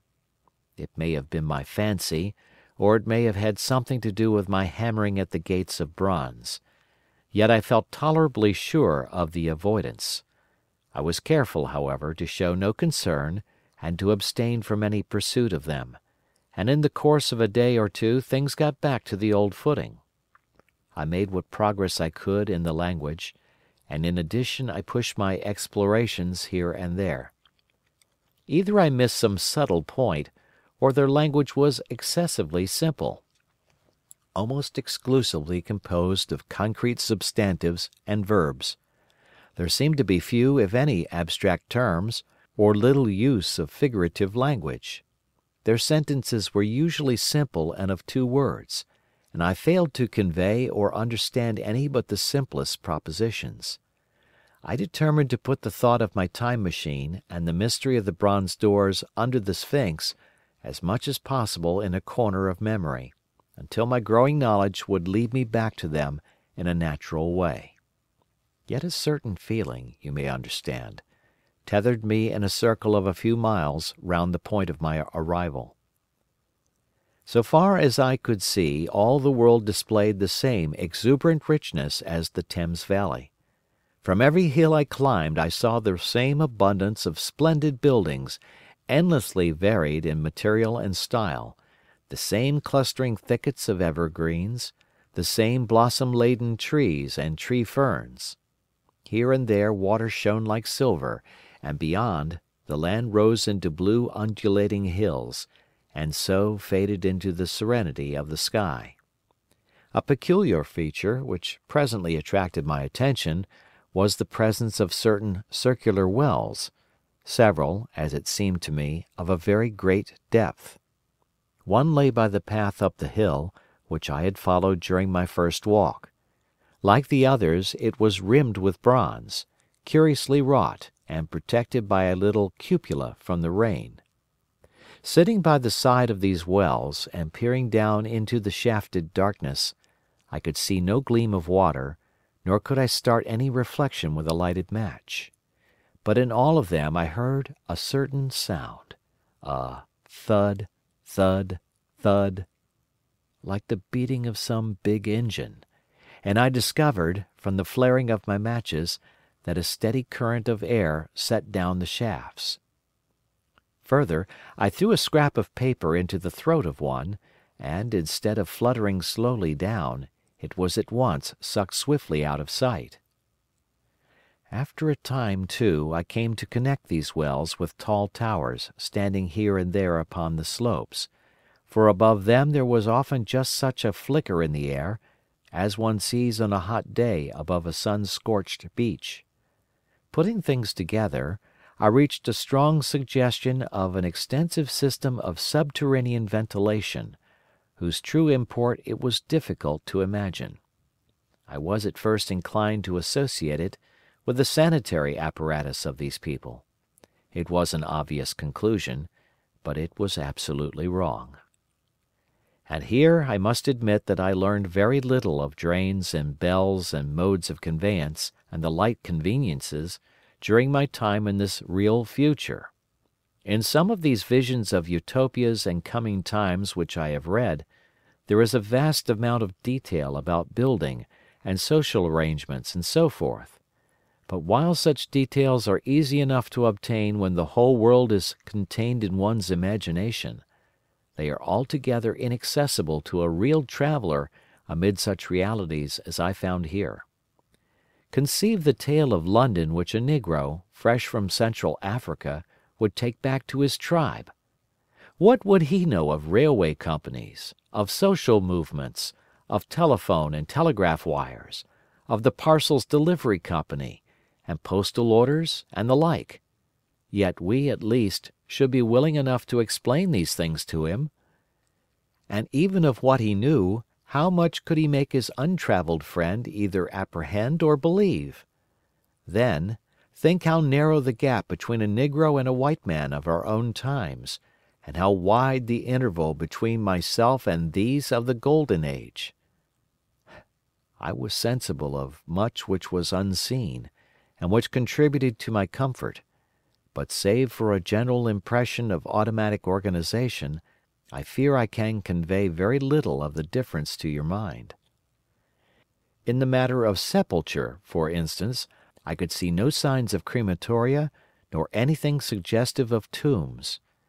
But it occurred to me that, possibly, there might be cemeteries, or crematoria, somewhere beyond the range of my explorings. This, again, was a question I deliberately put to myself, and my curiosity was at first entirely defeated upon the point. The thing puzzled me, and I was led to make a further remark, which puzzled me still more: that aged and infirm among this people there were none. I must confess that my satisfaction with my first theories of an automatic civilization and a decadent humanity did not long endure. Yet I could think of no other. Let me put my difficulties. The several big palaces I had explored were mere living places, great dining halls and sleeping apartments. I could find no machinery, no appliances of any kind. Yet these people were clothed in pleasant fabrics that must at times need renewal, and their sandals, though undecorated, were fairly complex specimens of metalwork. Somehow such things must be made, and the little people displayed no vestige of a creative tendency. There were no shops, no workshops, no sign of importations among them. They spent all their time in playing gently, in bathing in the river, in making love in a half-playful fashion, in eating fruit and sleeping. I could not see how things were kept going. Then, again, about the Time Machine, something, I knew not what, had taken it into the hollow pedestal of the White Sphinx. Why? For the life of me I could not imagine. Those waterless wells, too, those flickering pillars. I felt I lacked a clue. I felt—how shall I put it? Suppose you found an inscription with sentences here and there in excellent plain English, and interpolated therewith others made up of words, of letters even, absolutely unknown to you. Well, on the third day of my visit, that was how the world of 802,701 presented itself to me. That day, too, I made a friend, of a sort. It happened that, as I was watching some of the little people bathing in a shallow, one of them was seized with cramp and began drifting downstream. The main current ran rather swiftly, but not too strongly for even a moderate swimmer. It will give you an idea, therefore, of the strange deficiency in these creatures, when I tell you that none made the slightest attempt to rescue the weakly crying thing which was drowning before their eyes. When I realized this, I hurriedly slipped off my clothes, and, wading in at a point lower down, I caught the poor mite and drew her safe to land. A little rubbing of the limbs soon brought her round, and I had the satisfaction of seeing she was all right before I left her. I had got to such a low estimate of her kind that I did not expect any gratitude from her. In that, however, I was wrong. This happened in the morning. In the afternoon I met my little woman, as I believe it was, as I was returning towards my centre from an exploration, and she received me with cries of delight and presented me with a big garland of flowers, evidently made for me, and me alone. The thing took my imagination. Very possibly I had been feeling desolate. At any rate, I did my best to display my appreciation of the gift. We were soon seated together in a little stone arbor, engaged in conversation, chiefly of smiles. The creature's friendliness affected me exactly as a child's might have done. We passed each other flowers, and she kissed my hands. I did the same to hers. Then I tried talk, and found that her name was Weena, which, though I don't know what it meant, somehow seemed appropriate enough. That was the beginning of a queer friendship which lasted a week, and ended as I will tell you. She was exactly like a child. She wanted to be with me always. She tried to follow me everywhere, and on my next journey out and about it went to my heart to tire her down, and leave her at last, exhausted and calling after me rather plaintively. But the problems of the world had to be mastered. I had not, I said to myself, come into the future to carry on a miniature flirtation. Yet her distress when I left her was very great. Her expostulations at the parting were sometimes frantic, and I think, altogether, I had as much trouble as comfort from her devotion. Nevertheless, she was, somehow, a very great comfort. I thought it was mere childish affection that made her cling to me. Until it was too late, I did not clearly know what I had inflicted upon her when I left her. nor until it was too late did I clearly understand what she was to me. For by merely seeming fond of me, and showing in her weak, futile way that she cared for me, the little doll of a creature presently gave my return to the neighbourhood of the White Sphinx almost the feeling of coming home, and I would watch for her tiny figure of white and gold so soon as I came over the hill. It was from her, too, that I learned that fear had not yet left the world. She was fearless enough in the daylight, and she had the oddest confidence in me. For once, in a foolish moment, I made threatening grimaces at her, and she simply laughed at them. But she dreaded the dark, dreaded shadows, dreaded black things. Darkness to her was the one thing dreadful. It was a singularly passionate emotion, and it set me thinking and observing. I discovered then, among other things, that these little people gathered into the great houses after dark, and slept in droves. To enter upon them without a light was to put them into a tumult of apprehension. I never found one out of doors, or one sleeping alone within doors after dark. Yet I was still such a blockhead that I missed the lesson of that fear, and in spite of Weena's distress, I insisted upon sleeping away from these slumbering multitudes. It troubled her greatly, but in the end her odd affection for me triumphed, and for 5 of the nights of our acquaintance, including the last night of all, she slept with her head pillowed on my arm. But my story slips away from me as I speak of her. It must have been the night before her rescue that I was awakened about dawn. I had been restless, dreaming most disagreeably that I was drowned, and that sea anemones were feeling over my face with their soft palps. I woke with a start, and with an odd fancy that some greyish animal had just rushed out of the chamber. I tried to get to sleep again, but I felt restless and uncomfortable. It was that dim grey hour when things are just creeping out of darkness, when everything is colourless and clear-cut, and yet unreal. I got up and went down into the great hall, and so out upon the flagstones in front of the palace. I thought I would make a virtue of necessity and see the sunrise. The moon was setting, and the dying moonlight and the first pallor of dawn were mingled in a ghastly half-light. The bushes were inky black, the ground a sombre grey, the sky colourless and cheerless. And up the hill I thought I could see ghosts. There several times, as I scanned the slope, I saw white figures.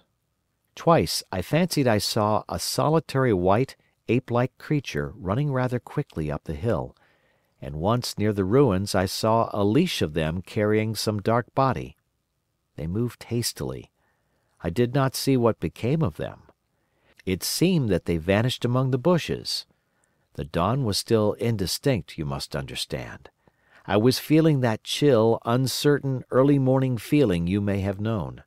I doubted my eyes. As the eastern sky grew brighter, and the light of the day came on and its vivid colouring returned upon the world once more, I scanned the view keenly. But I saw no vestige of my white figures. They were mere creatures of the half-light. They must have been ghosts, I said. I wonder whence they dated. For a queer notion of Grant Allen's came into my head and amused me. If each generation die and leave ghosts, he argued, the world at last will get overcrowded with them. On that theory they would have grown innumerable some 800,000 years hence, and it was no great wonder to see 4 at once. But the jest was unsatisfying, and I was thinking of these figures all the morning, until Weena's rescue drove them out of my head. I associated them in some indefinite way with the white animal I had startled in my first passionate march for the time machine. But Weena was a pleasant substitute. Yet all the same, they were soon destined to take far deadlier possession of my mind. I think I have said how much hotter than our own was the weather of this golden age. I cannot account for it. It may be that the sun was hotter, or the earth nearer the sun. It is usual to assume that the sun will go on cooling steadily in the future, but people, unfamiliar with such speculations as those of the younger Darwin, forget that the planets must ultimately fall back one by one into the parent body. As these catastrophes occur, the sun will blaze with renewed energy, and it may be that some inner planet had suffered this fate. Whatever the reason, the fact remains that the sun was very much hotter than we know it. Well, one very hot morning, my fourth, I think, as I was seeking shelter from the heat and glare in a colossal ruin near the great house where I slept and fed, there happened this strange thing. Clambering among these heaps of masonry, I found a narrow gallery, whose end and side windows were blocked by fallen masses of stone. By contrast with the brilliancy outside, it seemed at first impenetrably dark to me. I entered it groping, for the change from light to blackness made spots of color swim before me. Suddenly I halted spellbound. A pair of eyes, luminous by reflection against the daylight without, was watching me out of the darkness. The old instinctive dread of wild beasts came upon me.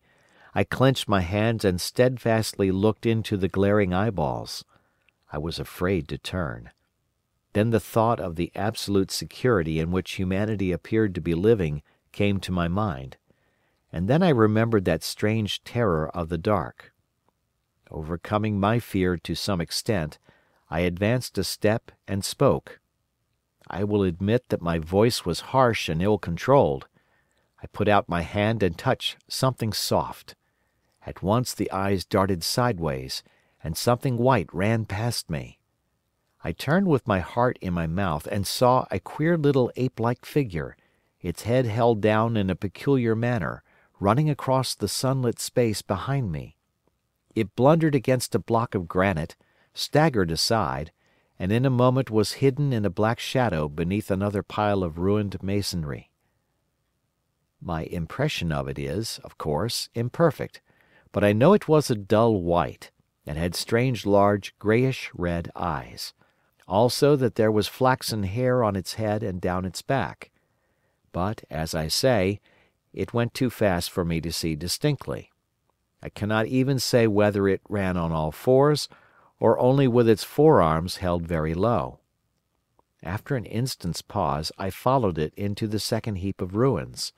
I could not find it at first, but, after a time in the profound obscurity, I came upon one of those round, well-like openings of which I have told you, half closed by a fallen pillar. A sudden thought came to me. Could this thing have vanished down the shaft? I lit a match, and looking down I saw a small, white, moving creature, with large, bright eyes which regarded me steadfastly as it retreated. It made me shudder. It was so like a human spider. It was clambering down the wall, and now I saw for the first time a number of metal foot and hand rests forming a kind of ladder down the shaft. Then the light burned my fingers and fell out of my hand, going out as it dropped, and when I had lit another, the little monster had disappeared. I do not know how long I sat peering down that well. It was not for some time that I could succeed in persuading myself that the thing I had seen was human.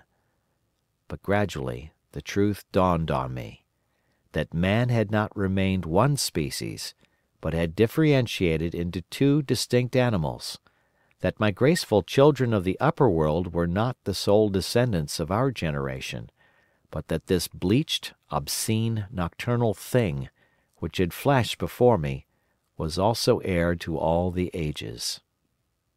I thought of the flickering pillars, and of my theory of an underground ventilation. I began to suspect their true import. And what, I wondered, was this lemur doing in my scheme of perfectly balanced organization? How was it related to the indolent serenity of the beautiful upper-worlders? And what was hidden down there, at the foot of that shaft? I sat upon the edge of the well, telling myself that, at any rate, there was nothing to fear, and that there I must descend for the solution of my difficulties. and withal I was absolutely afraid to go. As I hesitated, two of the beautiful upperworld people came running in their amorous sport across the daylight in the shadow. The male pursued the female, flinging flowers at her as he ran.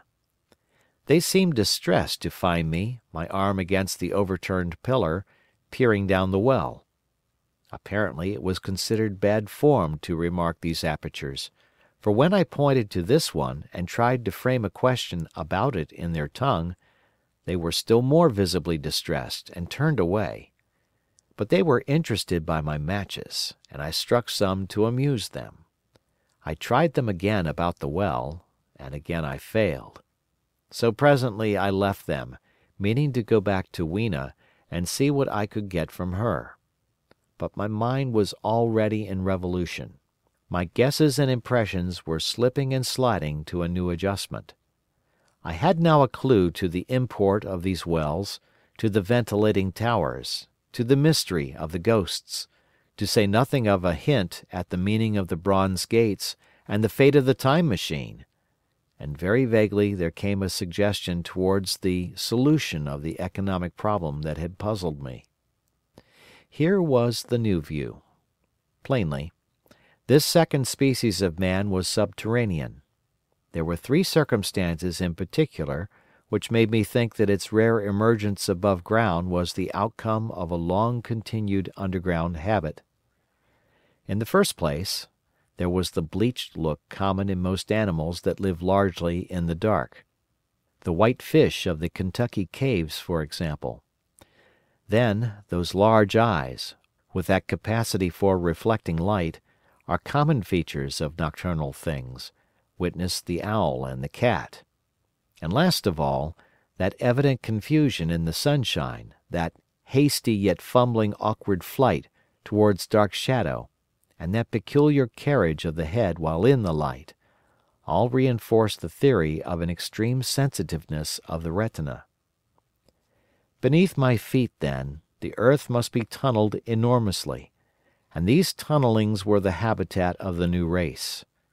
The presence of ventilating shafts and wells along the hill slopes, everywhere in fact, except along the river valley, showed how universal were its ramifications. What so natural, then, as to assume that it was in this artificial underworld that such work as was necessary to the comfort of the daylight race was done? The notion was so plausible that I at once accepted it, and went on to assume the how of this splitting of the human species. I dare say you will anticipate the shape of my theory, though, for myself, I very soon felt that it fell far short of the truth. At first, proceeding from the problems of our own age, it seemed clear as daylight to me that the gradual widening of the present merely temporary and social difference between the capitalist and the laborer was the key to the whole position. No doubt it will seem grotesque enough to you, and wildly incredible, and yet even now there are existing circumstances to point that way. There is a tendency to utilize underground space for the less ornamental purposes of civilization. There is the Metropolitan Railway in London, for instance. There are new electric railways. There are subways. There are underground workrooms and restaurants, and they increase and multiply. Evidently, I thought, this tendency had increased till industry had gradually lost its birthright in the sky. I mean that it had gone deeper and deeper into larger and ever larger underground factories, spending a still increasing amount of its time therein, till, in the end, even now, does not an East End worker live in such artificial conditions as practically to be cut off from the natural surface of the earth? Again, the exclusive tendency of richer people, due, no doubt, to the increasing refinement of their education and the widening gulf between them and the rude violence of the poor, is already leading to the closing, in their interest, of considerable portions of the surface of the land.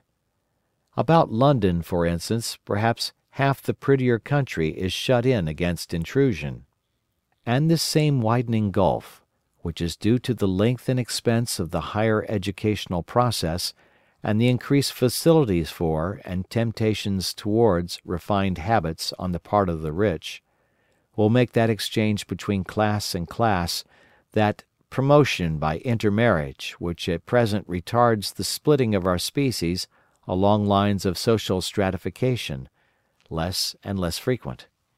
So, in the end, above ground you must have the haves, pursuing pleasure and comfort and beauty, and below ground the have-nots, the workers getting continually adapted to the conditions of their labor.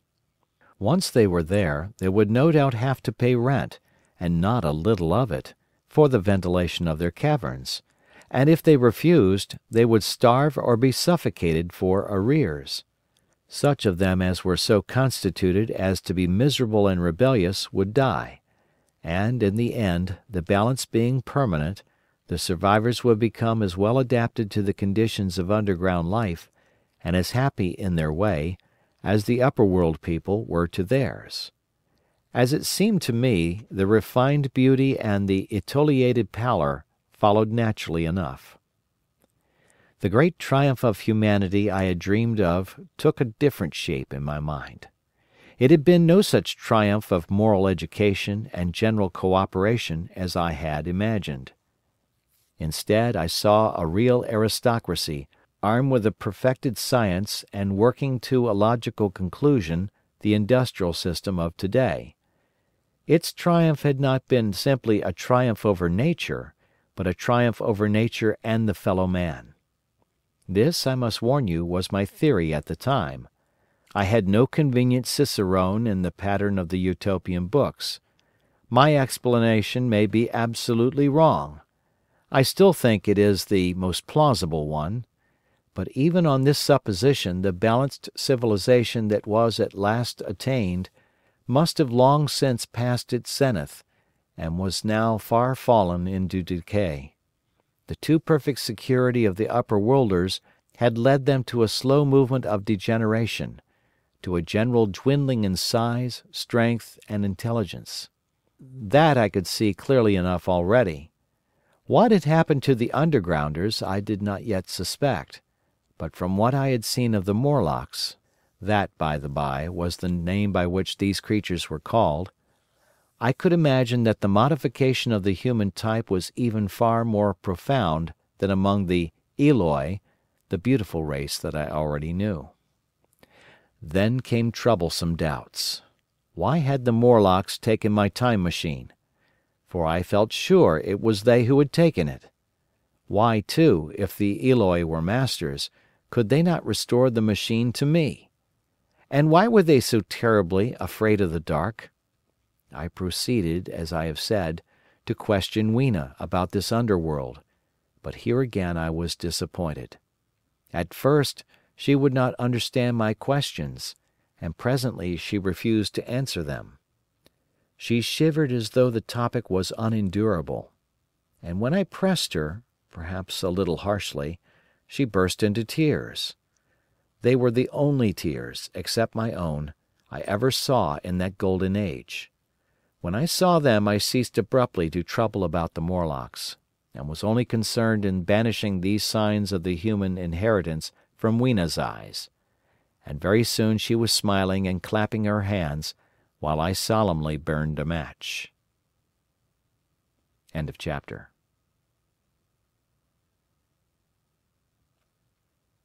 Chapter 6. It may seem odd to you, but it was 2 days before I could follow up the new-found clue in what was manifestly the proper way. I felt a peculiar shrinking from those pallid bodies. They were just the half-bleached color of the worms and things one sees preserved in spirit in a zoological museum, and they were filthily cold to the touch. Probably my shrinking was largely due to the sympathetic influence of the Eloi, whose disgust of the Morlocks I now began to appreciate. The next night I did not sleep well. Probably my health was a little disordered. I was oppressed with perplexity and doubt. Once or twice I had a feeling of intense fear for which I could perceive no definite reason. I remember creeping noiselessly into the great hall where the little people were sleeping in the moonlight. That night Weena was among them, and feeling reassured by their presence. It occurred to me even then that in the course of a few days the moon must pass through its last quarter and the nights grow dark, when the appearances of these unpleasant creatures from below, these whitened lemurs, this new vermin that had replaced the old, might be more abundant. And on both these days I had the restless feeling of one who shirks an inevitable duty. I felt assured that the time machine was only to be recovered by bodily penetrating these underground mysteries. Yet I could not face the mystery. If only I had had a companion it would have been different, but I was so horribly alone, and even to clamber down into the darkness of the well appalled me. I don't know if you will understand my feeling, but I never felt quite safe at my back. It was this restlessness, this insecurity, perhaps, that drove me further and further afield in my exploring expeditions. Going to the southwestward, towards the rising country that is now called Combe Wood, I observed far off, in the direction of 19th century Banstead, a vast green structure, different in character from any I had hitherto seen. It was larger than the largest of the palaces or ruins I knew, and the façade had an oriental look, the face of it having the lustre, as well as the pale green tint, a kind of bluish green, of a certain type of Chinese porcelain. This difference in aspect suggested a difference in use, and I was minded to push on and explore. But the day was growing late, and I had come upon the site of the place after a long and tiring circuit, so I resolved to hold over the adventure for the following day, and I returned to the welcome and the caresses of little Weena. But next morning I perceived clearly enough that my curiosity regarding the palace of green porcelain was a piece of self-deception, to enable me to shirk, by another day, an experience I dreaded. I resolved I would make the descent without further waste of time, and started out in the early morning towards a well near the ruins of granite and aluminium. Little Weena ran with me. She danced beside me to the well, but when she saw me lean over the mouth and look downward, she seemed strangely disconcerted. "Good-bye, little Weena," I said, kissing her, and then putting her down, I began to feel over the parapet for the climbing hooks. Rather hastily, I may as well confess, for I feared my courage might leak away.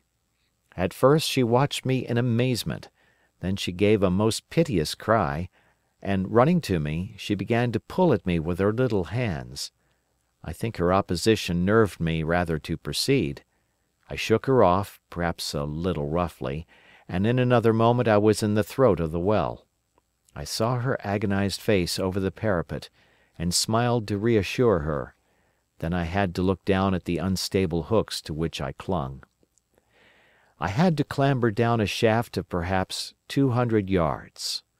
The descent was effected by means of metallic bars projecting from the sides of the well, and these being adapted to the needs of a creature much smaller and lighter than myself, I was speedily cramped and fatigued by the descent. And not simply fatigued. One of the bars bent suddenly under my weight, and almost swung me off into the blackness beneath. For a moment I hung by one hand, and after that experience I did not dare to rest again. Though my arms and back were presently acutely painful, I went on clambering down the sheer descent with as quick a motion as possible. Glancing upward, I saw the aperture, a small blue disk, in which a star was visible, while little Weena's head showed as a round black projection. The thudding sound of a machine below grew louder and more oppressive. Everything save that little disk above was profoundly dark, and when I looked up again, Weena had disappeared. I was in an agony of discomfort. I had some thought of trying to go up the shaft again, and leave the underworld alone. But even while I turned this over in my mind I continued to descend. At last, with intense relief, I saw dimly coming up, a foot to the right of me, a slender loophole in the wall. Swinging myself in, I found it was the aperture of a narrow horizontal tunnel in which I could lie down and rest. It was not too soon. My arms ached, my back was cramped, and I was trembling with the prolonged terror of a fall. Besides this, the unbroken darkness had had a distressing effect upon my eyes. The air was full of the throb and hum of machinery pumping air down the shaft. I do not know how long I lay. I was roused by a soft hand touching my face. Starting up in the darkness, I snatched at my matches, and hastily striking one, I saw 3 stooping white creatures similar to the one I had seen above ground in the ruin, hastily retreating before the light. Living, as they did, in what appeared to me impenetrable darkness, their eyes were abnormally large and sensitive, just as are the pupils of the abysmal fishes, and they reflected the light in the same way. I have no doubt they could see me in that rayless obscurity, and they did not seem to have any fear of me apart from the light. But so soon as I struck a match in order to see them, they fled incontinently, vanishing into dark gutters and tunnels, from which their eyes glared at me in the strangest fashion. I tried to call to them, but the language they had was apparently different from that of the overworld people, so that I was needs left to my own unaided efforts, and the thought of flight before exploration was even then in my mind. But I said to myself, "You are in for it now," and, feeling my way along the tunnel, I found the noise of machinery grow louder. Presently the walls fell away from me, and I came to a large open space, and striking another match, saw that I had entered a vast arched cavern, which stretched into utter darkness beyond the range of my light. The view I had of it was as much as one could see in the burning of a match. Necessarily my memory is vague. Great shapes like big machines rose out of the dimness and cast grotesque black shadows, in which dim spectral Morlocks sheltered from the glare. The place, by the by, was very stuffy and oppressive, and the faint halitus of freshly shed blood was in the air. Some way down the central vista was a little table of white metal, laid with what seemed a meal. The Morlocks, at any rate, were carnivorous. Even at the time, I remember wondering what large animal could have survived to furnish the red joint I saw. It was all very indistinct, the heavy smell, the big unmeaning shapes, the obscene figures lurking in the shadows, and only waiting for the darkness to come at me again. Then the match burned down and stung my fingers and fell, a wriggling red spot in the blackness. I have thought since how particularly ill-equipped I was for such an experience. When I had started with the time machine, I had started with the absurd assumption that the men of the future would certainly be infinitely ahead of ourselves in all their appliances. I had come without arms, without medicine, without anything to smoke. At times I missed tobacco frightfully, even without enough matches. If only I had thought of a kodak! I could have flashed that glimpse of the underworld in a second and examined it at leisure. But, as it was, I stood there with only the weapons and the powers that nature had endowed me with, hands, feet and teeth, these and 4 safety matches that still remained to me. I was afraid to push my way in among all this machinery in the dark, and it was only with my last glimpse of light I discovered that my store of matches had run low. It had never occurred to me until that moment that there was any need to economize them, and I had wasted almost half the box in astonishing the upper-worlders, to whom fire was a novelty. Now, as I say, I had 4 left, and while I stood in the dark, a hand touched mine, lank fingers came feeling over my face, and I was sensible of a peculiar unpleasant odour. I fancied I heard the breathing of a crowd of those dreadful little beings about me. I felt the box of matches in my hand being gently disengaged, and other hands behind me plucking at my clothing. The sense of these unseen creatures examining me was indescribably unpleasant. The sudden realization of my ignorance of their ways of thinking and doing came home to me very vividly in the darkness. I shouted at them as loudly as I could. They started away, and then I could feel them approaching me again. They clutched at me more boldly, whispering odd sounds to each other. I shivered violently and shouted again, rather discordantly. This time they were not so seriously alarmed, and they made a queer, laughing noise as they came back at me. I will confess I was horribly frightened. I determined to strike another match and escape under the protection of its glare.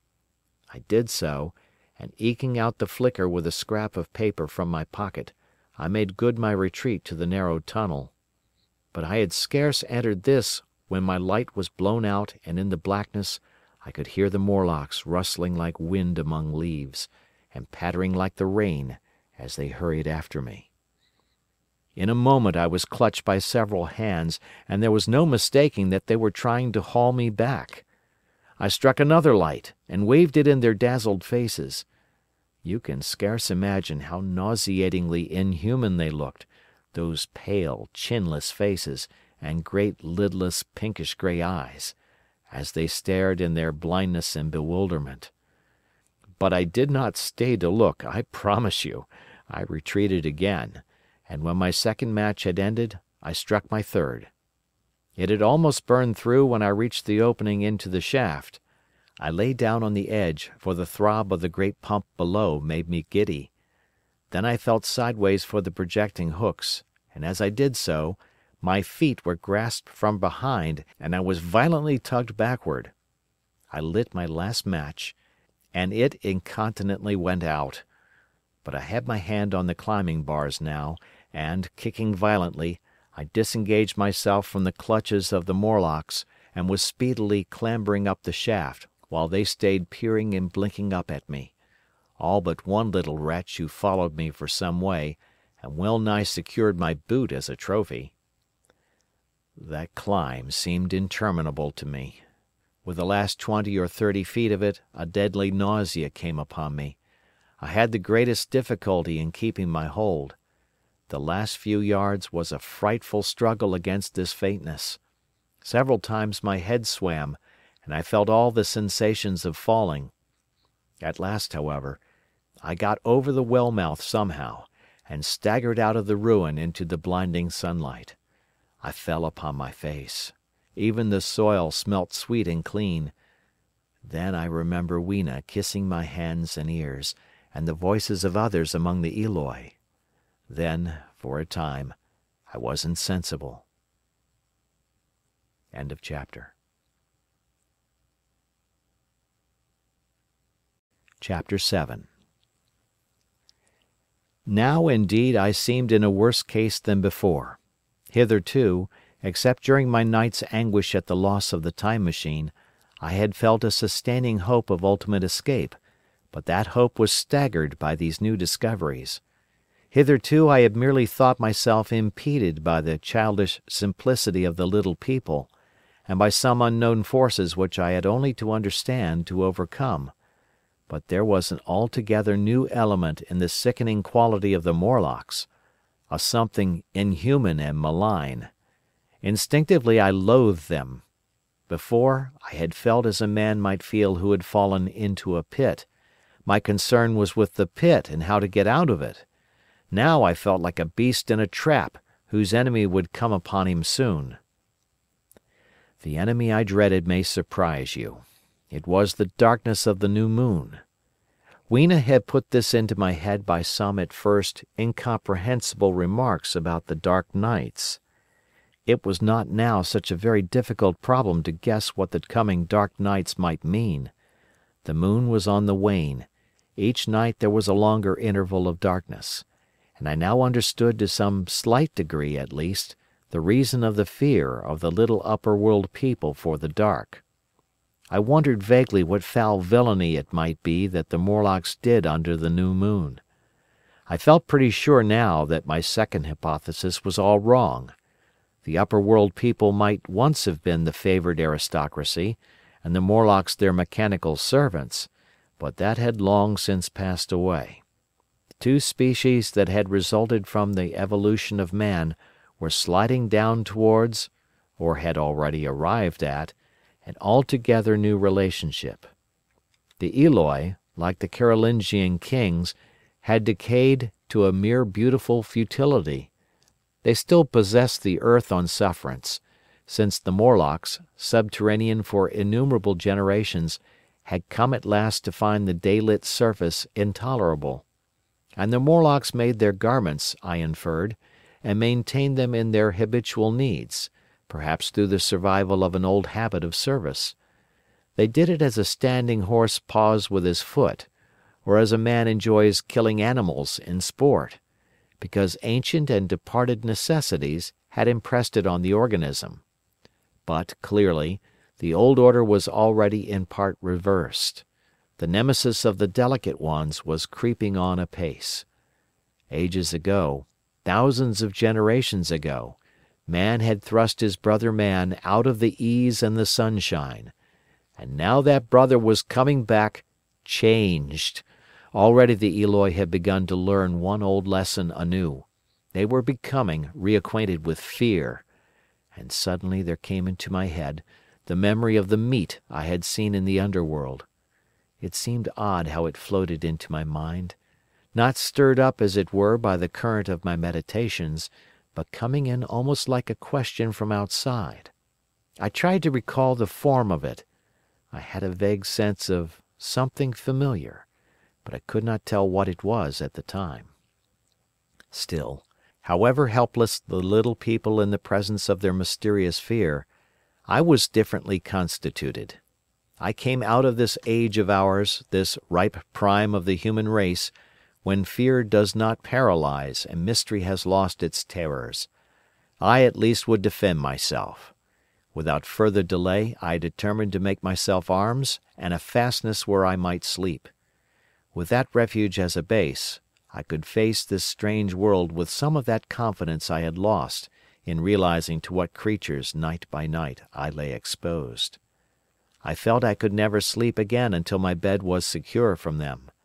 I shuddered with horror to think how they must already have examined me. I wandered during the afternoon along the valley of the Thames, but found nothing that commended itself to my mind as inaccessible.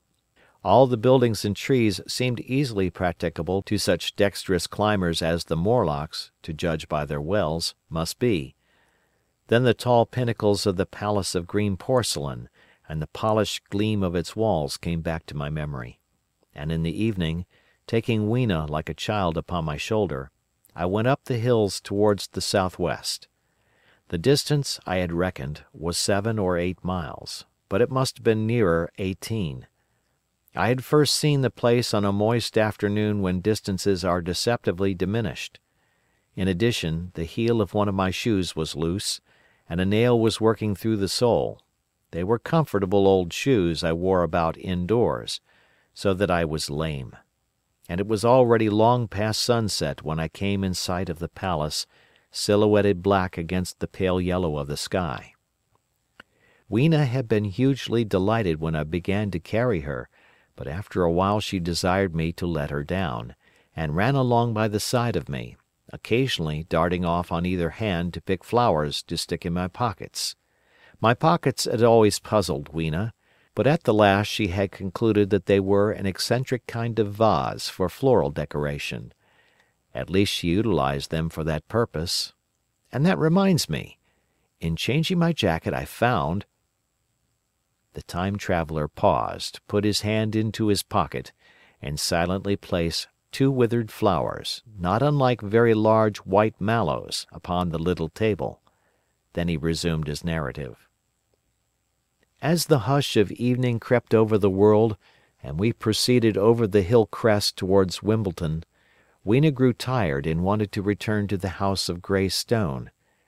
But I pointed out the distant pinnacles of the palace of green porcelain to her, and contrived to make her understand that we were seeking a refuge there from her fear. You know that great pause that comes upon things before the dusk? Even the breeze stops in the trees. To me there is always an air of expectation about that evening stillness. The sky was clear, remote, and empty save for a few horizontal bars far down in the sunset. Well, That night the expectation took the colour of my fears. In that darkling calm my senses seemed preternaturally sharpened. I fancied I could even feel the hollowness of the ground beneath my feet; could, indeed, almost see through it the Morlocks on their ant-hill going hither and thither and waiting for the dark. In my excitement I fancied that they would receive my invasion of their burrows as a declaration of war. And why had they taken my time machine? So we went on in the quiet, and the twilight deepened into night. The clear blue of the distance faded, and one star after another came out. The ground grew dim and the trees black. Weena's fears and her fatigue grew upon her. I took her in my arms and talked to her and caressed her. Then, as the darkness grew deeper, she put her arms round my neck, and, closing her eyes, tightly pressed her face against my shoulder. So we went down a long slope into a valley, and there in the dimness I almost walked into a little river. This I waded, and went up the opposite side of the valley, past a number of sleeping houses, and by a statue, a faun or some such figure, minus the head. Here too were acacias. So far I had seen nothing of the Morlocks, but it was yet early in the night, and the darker hours before the old moon rose were still to come. From the brow of the next hill I saw a thick wood spreading wide and black before me. I hesitated at this. I could see no end to it either to the right or the left. Feeling tired, my feet in particular were very sore, I carefully lowered Weena from my shoulder as I halted, and sat down upon the turf. I could no longer see the palace of green porcelain, and I was in doubt of my direction. I looked into the thickness of the wood and thought of what it might hide. Under that dense tangle of branches one would be out of sight of the stars. Even were there no other lurking danger, a danger I did not care to let my imagination loose upon, there would still be all the roots to stumble over and the tree boles to strike against. I was very tired, too, after the excitements of the day, so I decided that I would not face it, but would pass the night upon the open hill. Weena, I was glad to find, was fast asleep. I carefully wrapped her in my jacket and sat down beside her to wait for the moonrise. The hillside was quiet and deserted, but from the black of the wood there came now and then a stir of living things. Above me shone the stars, for the night was very clear. I felt a certain sense of friendly comfort in their twinkling. All the old constellations had gone from the sky, however. That slow movement which is imperceptible in 100 human lifetimes had long since rearranged them in unfamiliar groupings. But the Milky Way, it seemed to me, was still the same tattered streamer of stardust as of yore. Southward, as I judged it, was a very bright red star that was new to me. It was even more splendid than our own green Sirius. But amid all these scintillating points of light one bright planet shone kindly and steadily like the face of an old friend. Looking at these stars suddenly dwarfed my own troubles and all the gravities of terrestrial life. I thought of their unfathomable distance, and the slow, inevitable drift of their movements out of the unknown past into the unknown future. I thought of the great precessional cycle that the pole of the earth describes. Only 40 times had that silent revolution occurred during all the years that I had traversed. And during these few revolutions all the activity, all the traditions, the complex organizations, the nations, languages, literatures, aspirations, even the mere memory of man as I knew him, had been swept out of existence. Instead were these frail creatures who had forgotten their high ancestry and the white things of which I went in terror. Then I thought of the great fear that was between the two species, and for the first time, with a sudden shiver, came the clear knowledge of what the meat I had seen might be. Yet it was too horrible. I looked at little Weena sleeping beside me, her face white and star-like under the stars, and forthwith dismissed the thought. Through that long night I held my mind off the Morlocks as well as I could, and whiled away the time by trying to fancy I could find signs of the old constellations in the new confusion. The sky kept very clear, except for a hazy cloud or so. No doubt I dozed at times. Then, as my vigil wore on, came a faintness in the eastward sky, like the reflection of some colourless fire, and the old moon rose, thin and peaked and white. And close behind, and overtaking it and overflowing it, the dawn came, pale at first, and then growing pink and warm. No Morlocks had approached us. Indeed, I had seen none upon the hill that night, and in the confidence of renewed day it almost seemed to me that my fear had been unreasonable. I stood up and found my foot with the loose heel swollen at the ankle and painful under the heel, so I sat down again, took off my shoes, and flung them away. I awakened Weena, and we went down into the wood, now green and pleasant instead of black and forbidding. We found some fruit wherewith to break our fast. We soon met others of the dainty ones, laughing and dancing in the sunlight as though there were no such thing in nature as the night. And then I thought once more of the meat that I had seen. I felt assured now of what it was, and from the bottom of my heart I pitied this last feeble rill from the great flood of humanity. Clearly, at some time in the long ago of human decay, the Morlocks' food had run short. Possibly they had lived on rats and such like vermin. Even now man is far less discriminating and exclusive in his food than he was, far less than any monkey. His prejudice against human flesh is no deep-seated instinct. And so these inhuman sons of men— I tried to look at the thing in a scientific spirit. After all, they were less human and more remote than our cannibal ancestors of 3,000 or 4,000 years ago. And the intelligence that would have made this state of things a torment had gone. Why should I trouble myself? These Eloi were mere fatted cattle, which the ant-like Morlocks preserved and preyed upon, probably saw to the breeding of, and there was Weena dancing at my side. Then I tried to preserve myself from the horror that was coming upon me, by regarding it as a rigorous punishment of human selfishness.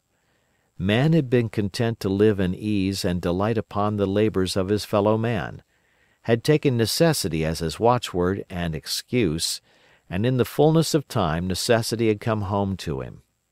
I even tried a Carlyle-like scorn of this wretched aristocracy in decay. But this attitude of mind was impossible. However great their intellectual degradation, the Eloi had kept too much of the human form not to claim my sympathy, and to make me perforce a sharer in their degradation and their fear. I had at that time very vague ideas as to the course I should pursue. My first was to secure some safe place of refuge, and to make myself such arms of metal or stone as I could contrive. That necessity was immediate. In the next place I hoped to procure some means of fire, so that I should have the weapon of a torch at hand, for nothing, I knew, would be more efficient against these Morlocks. Then I wanted to arrange some contrivance to break open the doors of bronze under the White Sphinx. I had in mind a battering ram. I had a persuasion that if I could enter those doors and carry a blaze of light before me, I should discover the time machine and escape. I could not imagine the Morlocks were strong enough to move it far away. Weena I had resolved to bring with me to our own time, and turning such schemes over in my mind, I pursued our way towards the building which my fancy had chosen as our dwelling. End of chapter. Chapter 8. I found the palace of green porcelain, when we approached it about noon, deserted and falling into ruin. Only ragged vestiges of glass remained in its windows, and great sheets of the green facing had fallen away from the corroded metallic framework. It lay very high upon a turfy down, and looking northeastward before I entered it, I was surprised to see a large estuary, or even creek, where I judged Wandsworth and Battersea must once have been. I thought then, though I never followed up the thought, of what might have happened, or might be happening, to the living things in the sea. The material of the palace proved on examination to be indeed porcelain, and along the face of it I saw an inscription in some unknown character. I thought, rather foolishly, that Weena might help me to interpret this, but I only learned that the bare idea of writing had never entered her head. She always seemed to me, I fancy, more human than she was, perhaps because her affection was so human. Within the big valves of the door, which were open and broken, we found, instead of the customary hall, a long gallery lit by many side windows. At the first glance I was reminded of a museum. The tiled floor was thick with dust, and a remarkable array of miscellaneous objects was shrouded in the same grey covering. Then I perceived, standing strange and gaunt in the centre of the hall, what was clearly the lower part of a huge skeleton. I recognized by the oblique feet that it was some extinct creature after the fashion of the megatherium. The skull and the upper bones lay beside it in the thick dust, and in one place, where rainwater had dripped through a leak in the roof, the thing itself had been worn away. Further in the gallery was the huge skeleton barrel of a brontosaurus. My museum hypothesis was confirmed. Going towards the side, I found what appeared to be sloping shelves, and clearing away the thick dust, I found the old familiar glass cases of our own time. But they must have been airtight to judge from the fair preservation of some of their contents. Clearly we stood among the ruins of some latter-day South Kensington. Here, apparently, was the paleontological section, and a very splendid array of fossils it must have been, though the inevitable process of decay that had been staved off for a time, and had, through the extinction of bacteria and fungi, lost 99/100ths of its force, was nevertheless, with extreme sureness if with extreme slowness, at work again upon all its treasures. Here and there I found traces of the little people in the shape of rare fossils broken to pieces or threaded in strings upon reeds. And the cases had in some instances been bodily removed, by the Morlocks as I judged. The place was very silent. The thick dust deadened our footsteps. Weena, who had been rolling a sea urchin down the sloping glass of a case, presently came, as I stared about me, and very quietly took my hand and stood beside me. And at first I was so much surprised by this ancient monument of an intellectual age that I gave no thought to the possibilities it presented. Even my preoccupation about the time machine receded a little from my mind. To judge from the size of the place, this palace of green porcelain had a great deal more in it than a gallery of paleontology, possibly historical galleries. It might be even a library. To me, at least in my present circumstances, these would be vastly more interesting than this spectacle of old-time geology in decay. Exploring, I found another short gallery running transversely to the first. This appeared to be devoted to minerals, and the sight of a block of sulphur set my mind running on gunpowder. But I could find no saltpetre, indeed no nitrates of any kind. Doubtless they had deliquesced ages ago. Yet the sulphur hung in my mind and set up a train of thinking. As for the rest of the contents of that gallery, though on the whole they were the best preserved of all I saw, I had little interest. I am no specialist in mineralogy, and I went on down a very ruinous aisle running parallel to the first hall I had entered. Apparently this section had been devoted to natural history, but everything had long since passed out of recognition.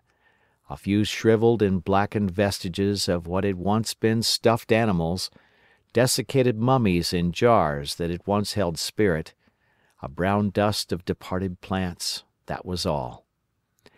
I was sorry for that, because I should have been glad to trace the patent readjustments by which the conquest of animated nature had been attained. Then we came to a gallery of simply colossal proportions, but singularly ill lit, the floor of it running downward at a slight angle from the end at which I entered.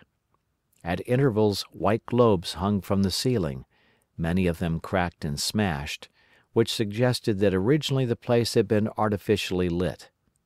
Here I was more in my element, for rising on either side of me were the huge bulks of big machines, all greatly corroded and many broken down, but some still fairly complete. You know I have a certain weakness for mechanism, and I was inclined to linger among these, the more so as for the most part they had the interest of puzzles, and I could make only the vaguest guesses at what they were for. I fancied that if I could solve their puzzles, I should find myself in possession of powers that might be of use against the Morlocks. Suddenly Weena came very close to my side. So suddenly that she startled me. Had it not been for her, I do not think I should have noticed that the floor of the gallery sloped at all. Footnote: it may be, of course, that the floor did not slope, but that the museum was built into the side of a hill. Signed, the Editor. End of footnote. The end I had come in at was quite above ground, and was lit by rare slit-like windows. As you went down the length, the ground came up against these windows, until at last there was a pit like the area of a London house before each, and only a narrow line of daylight at the top. I went slowly along, puzzling about the machines, and had been too intent upon them to notice the gradual diminution of the light, until Weena's increasing apprehensions drew my attention. Then I saw that the gallery ran down at last into a thick darkness. I hesitated, and then, as I looked round me, I saw that the dust was less abundant and its surface less even. Further away towards the dimness, it appeared to be broken by a number of small narrow footprints. My sense of the immediate presence of the Morlocks revived at that. I felt that I was wasting my time in the academic examination of machinery. I called to mind that it was already far advanced in the afternoon, and that I had still no weapon, no refuge, and no means of making a fire. And then down in the remote blackness of the gallery, I heard a peculiar pattering, and the same odd noises I had heard down the well. I took Weena's hand. Then, struck with a sudden idea, I left her and turned to a machine from which projected a lever not unlike those in a signal box. Clambering upon the stand and grasping this lever in my hands, I put all my weight upon it sideways. Suddenly Weena, deserted in the central aisle, began to whimper. I had judged the strength of the lever pretty correctly, for it snapped after a minute's strain, and I rejoined her with a mace in my hand more than sufficient, I judged, for any Morlock skull I might encounter. And I longed very much to kill a Morlock or so. Very inhuman, you may think, to want to go killing one's own descendants, but it was impossible, somehow, to feel any humanity in the things. Only my disinclination to leave Weena, and a persuasion that if I began to slake my thirst for murder my time machine might suffer, restrained me from going straight down the gallery and killing the brutes I heard. Well, mace in one hand and Weena in the other, I went out of that gallery and into another and still larger one, which at the first glance reminded me of a military chapel hung with tattered flags. The brown and charred rags that hung from the sides of it I presently recognized as the decaying vestiges of books. They had long since dropped to pieces, and every semblance of print had left them. But here and there were warped boards and cracked metallic clasps that told the tale well enough. Had I been a literary man, I might, perhaps, have moralized upon the futility of all ambition. But as it was, the thing that struck me with keenest force was the enormous waste of labor to which this sombre wilderness of rotting paper testified. At the time I will confess that I thought chiefly of the Philosophical Transactions and my own 17 papers upon physical optics. Then, going up a broad staircase, we came to what may once have been a gallery of technical chemistry, and here I had not a little hope of useful discoveries. Except at one end where the roof had collapsed, This gallery was well preserved. I went eagerly to every unbroken case, and at last, in one of the really airtight cases, I found a box of matches. Very eagerly I tried them. They were perfectly good. They were not even damp. I turned to Weena. "Dance!" I cried to her in her own tongue, for now I had a weapon indeed against the horrible creatures we feared. And so, in that derelict museum, upon the thick soft carpeting of dust, to Weena's huge delight, I solemnly performed a kind of composite dance, whistling "The Land of the Leal" as cheerfully as I could. In part it was a modest can-can, in part a step dance, in part a skirt dance, so far as my tailcoat permitted, and in part original, for I am naturally inventive, as you know. Now, I still think that for this box of matches to have escaped the wear of time for immemorial years was a most strange, as for me it was a most fortunate thing. Yet, oddly enough, I found a far unlikelier substance, and that was camphor. I found it in a sealed jar that by chance I suppose had been really hermetically sealed. I fancied at first that it was paraffin wax, and smashed the glass accordingly, but the odor of camphor was unmistakable. In the universal decay this volatile substance had chanced to survive, perhaps through many thousands of centuries. It reminded me of a sepia painting I had once seen done from the ink of a fossil belemnite that must have perished and become fossilized millions of years ago.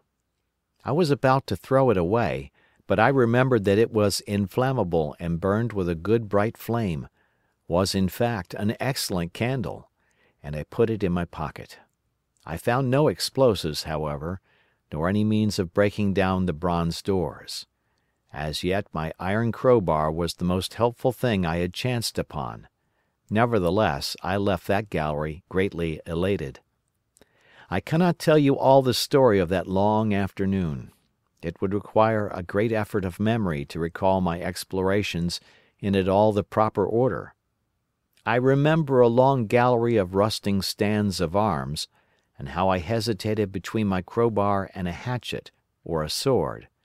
I could not carry both, however, and my bar of iron promised best against the bronze gates.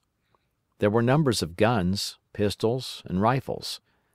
The most were masses of rust, but many were of some new metal, and still fairly sound. But any cartridges or powder there may once have been had rotted into dust. One corner I saw was charred and shattered, perhaps, I thought, by an explosion among the specimens. In another place was a vast array of idols, Polynesian, Mexican, Grecian, Phoenician, every country on earth I should think. And here, yielding to an irresistible impulse, I wrote my name upon the nose of a steatite monster from South America that particularly took my fancy. As the evening drew on, my interest waned. I went through gallery after gallery, dusty, silent, often ruinous, the exhibits sometimes mere heaps of rust and lignite, sometimes fresher. In one place I suddenly found myself near the model of a tin mine, and then by the merest accident I discovered, in an airtight case, 2 dynamite cartridges. I shouted "Eureka!" and smashed the case with joy. Then came a doubt.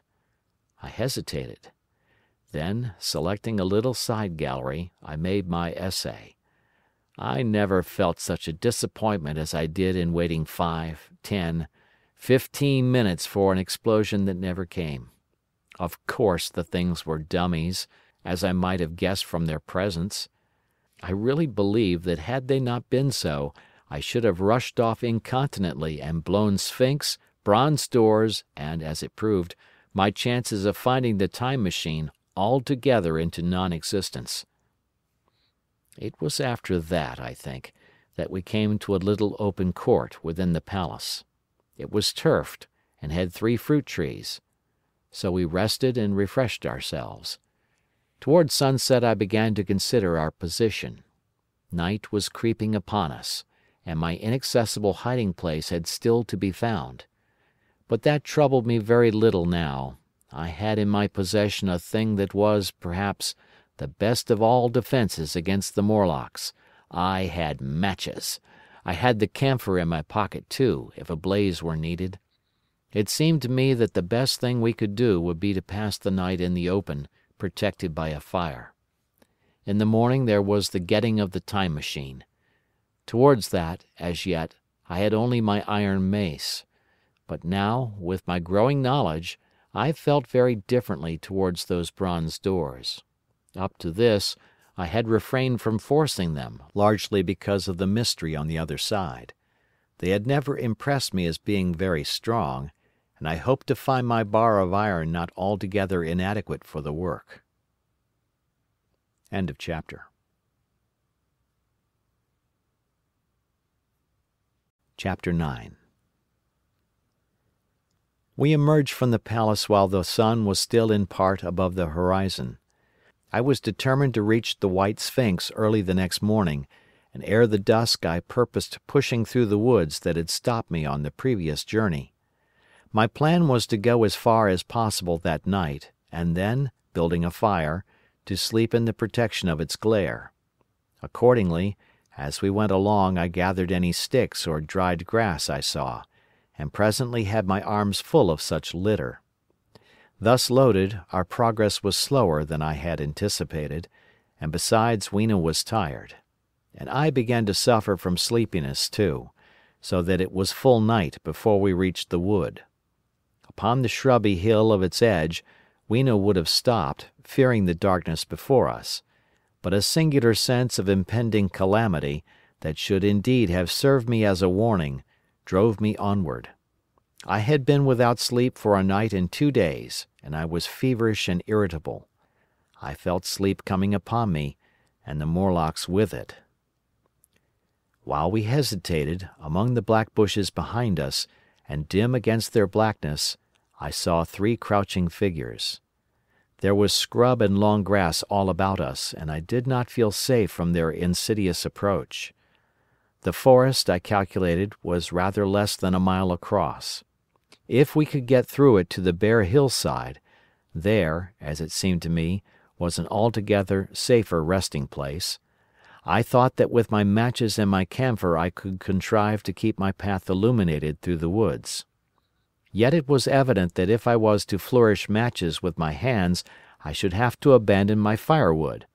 So, rather reluctantly, I put it down, and then it came into my head that I would amaze our friends behind by lighting it. I was to discover the atrocious folly of this proceeding, but it came to my mind as an ingenious move for covering our retreat. I don't know if you have ever thought what a rare thing flame must be in the absence of man and in a temperate climate. The sun's heat is rarely strong enough to burn, even when it is focused by dewdrops, as is sometimes the case in more tropical districts. Lightning may blast and blacken, but it rarely gives rise to widespread fire. Decaying vegetation may occasionally smolder with the heat of its fermentation, but this rarely results in flame. In this decadence, too, the art of fire-making had been forgotten on the earth. The red tongues that went licking up my heap of wood were an altogether new and strange thing to Weena. She wanted to run to it and play with it. I believe she would have cast herself into it had I not restrained her. But I caught her up and, in spite of her struggles, plunged boldly before me into the wood. For a little while the glare of my fire lit the path. Looking back presently, I could see, through the crowded stems, that from my heap of sticks the blaze had spread to some bushes adjacent, and a curved line of fire was creeping up the grass of the hill. I laughed at that, and turned again to the dark trees before me. It was very black, and Weena clung to me convulsively, but there was still, as my eyes grew accustomed to the darkness, sufficient light for me to avoid the stems. Overhead it was simply black, except where a gap of remote blue sky shone down upon us here and there. I struck none of my matches because I had no hand free. Upon my left arm I carried my little one, in my right hand I had my iron bar. For some way I heard nothing but the crackling twigs under my feet, the faint rustle of the breeze above, and my own breathing and the throb of the blood vessels in my ears. Then I seemed to know of a pattering about me. I pushed on grimly. The pattering grew more distinct, and then I caught the same queer sound and voices I had heard in the underworld. There were evidently several of the Morlocks, and they were closing in upon me.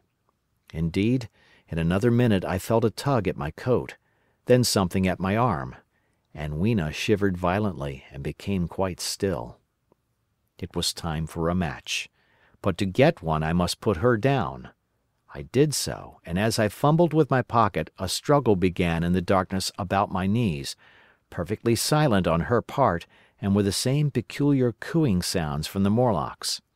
Soft little hands, too, were creeping over my coat and back, touching even my neck. Then the match scratched and fizzed. I held it flaring and saw the white backs of the Morlocks in flight amid the trees. I hastily took a lump of camphor from my pocket and prepared to light it as soon as the match should wane. Then I looked at Weena. She was lying clutching my feet and quite motionless, with her face to the ground. With a sudden fright I stooped to her. She seemed scarcely to breathe. I lit the block of camphor and flung it to the ground, and as it split and flared up and drove back the Morlocks and the shadows, I knelt down and lifted her. The wood behind seemed full of the stir and murmur of a great company. She seemed to have fainted. I put her carefully upon my shoulder and rose to push on, and then there came a horrible realization. In maneuvering with my matches and Weena, I had turned myself about several times, and now I had not the faintest idea in what direction lay my path. For all I knew I might be facing back towards the palace of green porcelain. I found myself in a cold sweat. I had to think rapidly what to do. I determined to build a fire and encamp where we were. I put Weena, still motionless, down upon a turfy bowl, and very hastily as my first lump of camphor waned, I began collecting sticks and leaves. Here and there out of the darkness round me, the Morlock's eyes shone like carbuncles. The camphor flickered and went out. I lit a match, and as I did so, two white forms that had been approaching Weena dashed hastily away. One was so blinded by the light that he came straight for me, and I felt his bones grind under the blow of my fist. He gave a whoop of dismay, staggered a little way, and fell down. I lit another piece of camphor and went on gathering my bonfire. Presently I noticed how dry was some of the foliage above me, for since my arrival on the time machine, a matter of a week, no rain had fallen. So, instead of casting about among the trees for fallen twigs, I began leaping up and dragging down branches. Very soon I had a choking, smoky fire of green wood and dry sticks, and could economize my camphor. Then I turned to where Weena lay beside my iron mace. I tried what I could to revive her, but she lay like one dead. I could not even satisfy myself whether or not she breathed. Now, the smoke of the fire beat over towards me, and it must have made me heavy of a sudden. Moreover, the vapour of camphor was in the air. My fire would not need replenishing for an hour or so. I felt very weary after my exertion, and sat down. The wood, too, was full of a slumberous murmur that I did not understand. I seemed just to nod and open my eyes. But all was dark, and the Morlocks had their hands upon me. Flinging off their clinging fingers, I hastily felt in my pocket for the matchbox, and it had gone. Then they gripped and closed with me again. In a moment I knew what had happened. I had slept, and my fire had gone out, and the bitterness of death came over my soul. The forest seemed full of the smell of burning wood. I was caught by the neck, by the hair, by the arms, and pulled down. It was indescribably horrible in the darkness to feel all these soft creatures heaped upon me. I felt as if I was in a monstrous spider's web. I was overpowered and went down. I felt little teeth nipping at my neck. I rolled over, and as I did so my hand came against my iron lever. It gave me strength. I struggled up, shaking the human rats from me, and, holding the bar short, I thrust where I judged their faces might be. I could feel the succulent giving of flesh and bone under my blows, and for a moment I was free. The strange exultation that so often seems to accompany hard fighting came upon me. I knew that both I and Weena were lost, but I determined to make the Morlocks pay for their meat. I stood with my back to a tree, swinging the iron bar before me.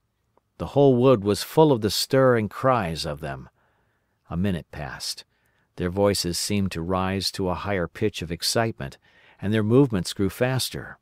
Yet none came within reach. I stood glaring at the blackness. Then suddenly came hope. What if the Morlocks were afraid? And close on the heels of that came a strange thing. The darkness seemed to grow luminous. Very dimly I began to see the Morlocks about me, 3 battered at my feet, and then I recognized, with incredulous surprise, that the others were running, in an incessant stream, as it seemed, from behind me and away through the wood in front, and their backs seemed no longer white but reddish. As I stood agape, I saw a little red spark go drifting across a gap of starlight between the branches and vanish. And at that I understood the smell of burning wood, the slumberous murmur that was growing now into a gusty roar, the red glow and the Morlock's flight. Stepping out from behind my tree and looking back, I saw, through the black pillars of the nearer trees, the flames of the burning forest. It was my first fire coming after me. After that I looked for Weena, but she was gone. The hissing and crackling behind me, the explosive thud as each fresh tree burst into flame, left little time for reflection. My iron bar still gripped, I followed in the Morlock's path. It was a close race. Once the flames crept forward so swiftly on my right as I ran that I was outflanked and had to strike off to the left. But at last I emerged upon a small open space, and as I did so, a Morlock came blundering towards me, and past me, and went on straight into the fire. And now I was to see the most weird and horrible thing, I think, of all that I beheld in that future age. This whole space was as bright as day with the reflection of the fire. In the center was a hillock or tumulus, surmounted by a scorched hawthorn. Beyond this was another arm of the burning forest, with yellow tongues already writhing from it, completely encircling the space with a fence of fire.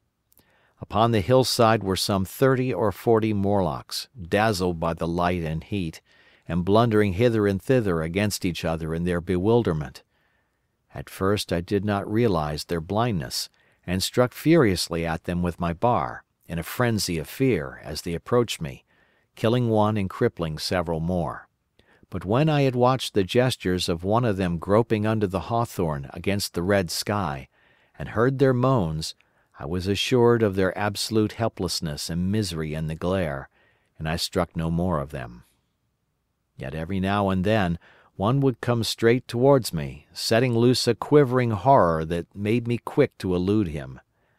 At one time the flames died down somewhat, and I feared the foul creatures would presently be able to see me. I was thinking of beginning the fight by killing some of them before this should happen. But the fire burst out again brightly, and I stayed my hand. I walked about the hill among them and avoided them, looking for some trace of Weena. But Weena was gone. At last I sat down on the summit of the hillock, and watched this strange incredible company of blind things groping to and fro, and making uncanny noises to each other, as the glare of the fire beat on them. The coiling uprush of smoke streamed across the sky, and through the rare tatters of that red canopy, remote as though they belonged to another universe, shone the little stars. 2 or 3 Morlocks came blundering into me, and I drove them off with blows of my fists, trembling as I did so. For the most part of that night I was persuaded it was a nightmare. I bit myself and screamed in a passionate desire to awake. I beat the ground with my hands, and got up and sat down again, and wandered here and there, and again sat down. Then I would fall to rubbing my eyes and calling upon God to let me awake. Thrice I saw Morlocks put their heads down in a kind of agony and rush into the flames. But at last, above the subsiding red of the fire, above the streaming masses of black smoke and the whitening and blackening tree stumps, and the diminishing numbers of these dim creatures, came the white light of the day. I searched again for traces of Weena, but there were none. It was plain that they had left her poor little body in the forest. I cannot describe how it relieved me to think that it had escaped the awful fate to which it seemed destined. As I thought of that, I was almost moved to begin a massacre of the helpless abominations about me, but I contained myself. The hillock, as I have said, was a kind of island in the forest. From its summit I could now make out through a haze of smoke the palace of green porcelain, and from that I could get my bearings for the White Sphinx. And so, leaving the remnant of these damned souls still going hither and thither and moaning, as the day grew clearer, I tied some grass about my feet and limped on across smoking ashes and among black stems that still pulsated internally with fire, towards the hiding place of the time machine. I walked slowly, for I was almost exhausted, as well as lame, and I felt the intensest wretchedness for the horrible death of little Weena. It seemed an overwhelming calamity. Now, in this old familiar room, it is more like the sorrow of a dream than an actual loss, but that morning it left me absolutely lonely again, terribly alone. I began to think of this house of mine, of this fireside, of some of you, and with such thoughts came a longing that was pain. But as I walked over the smoking ashes under the bright morning sky, I made a discovery. In my trouser pocket were still some loose matches. The box must have leaked before it was lost. End of chapter.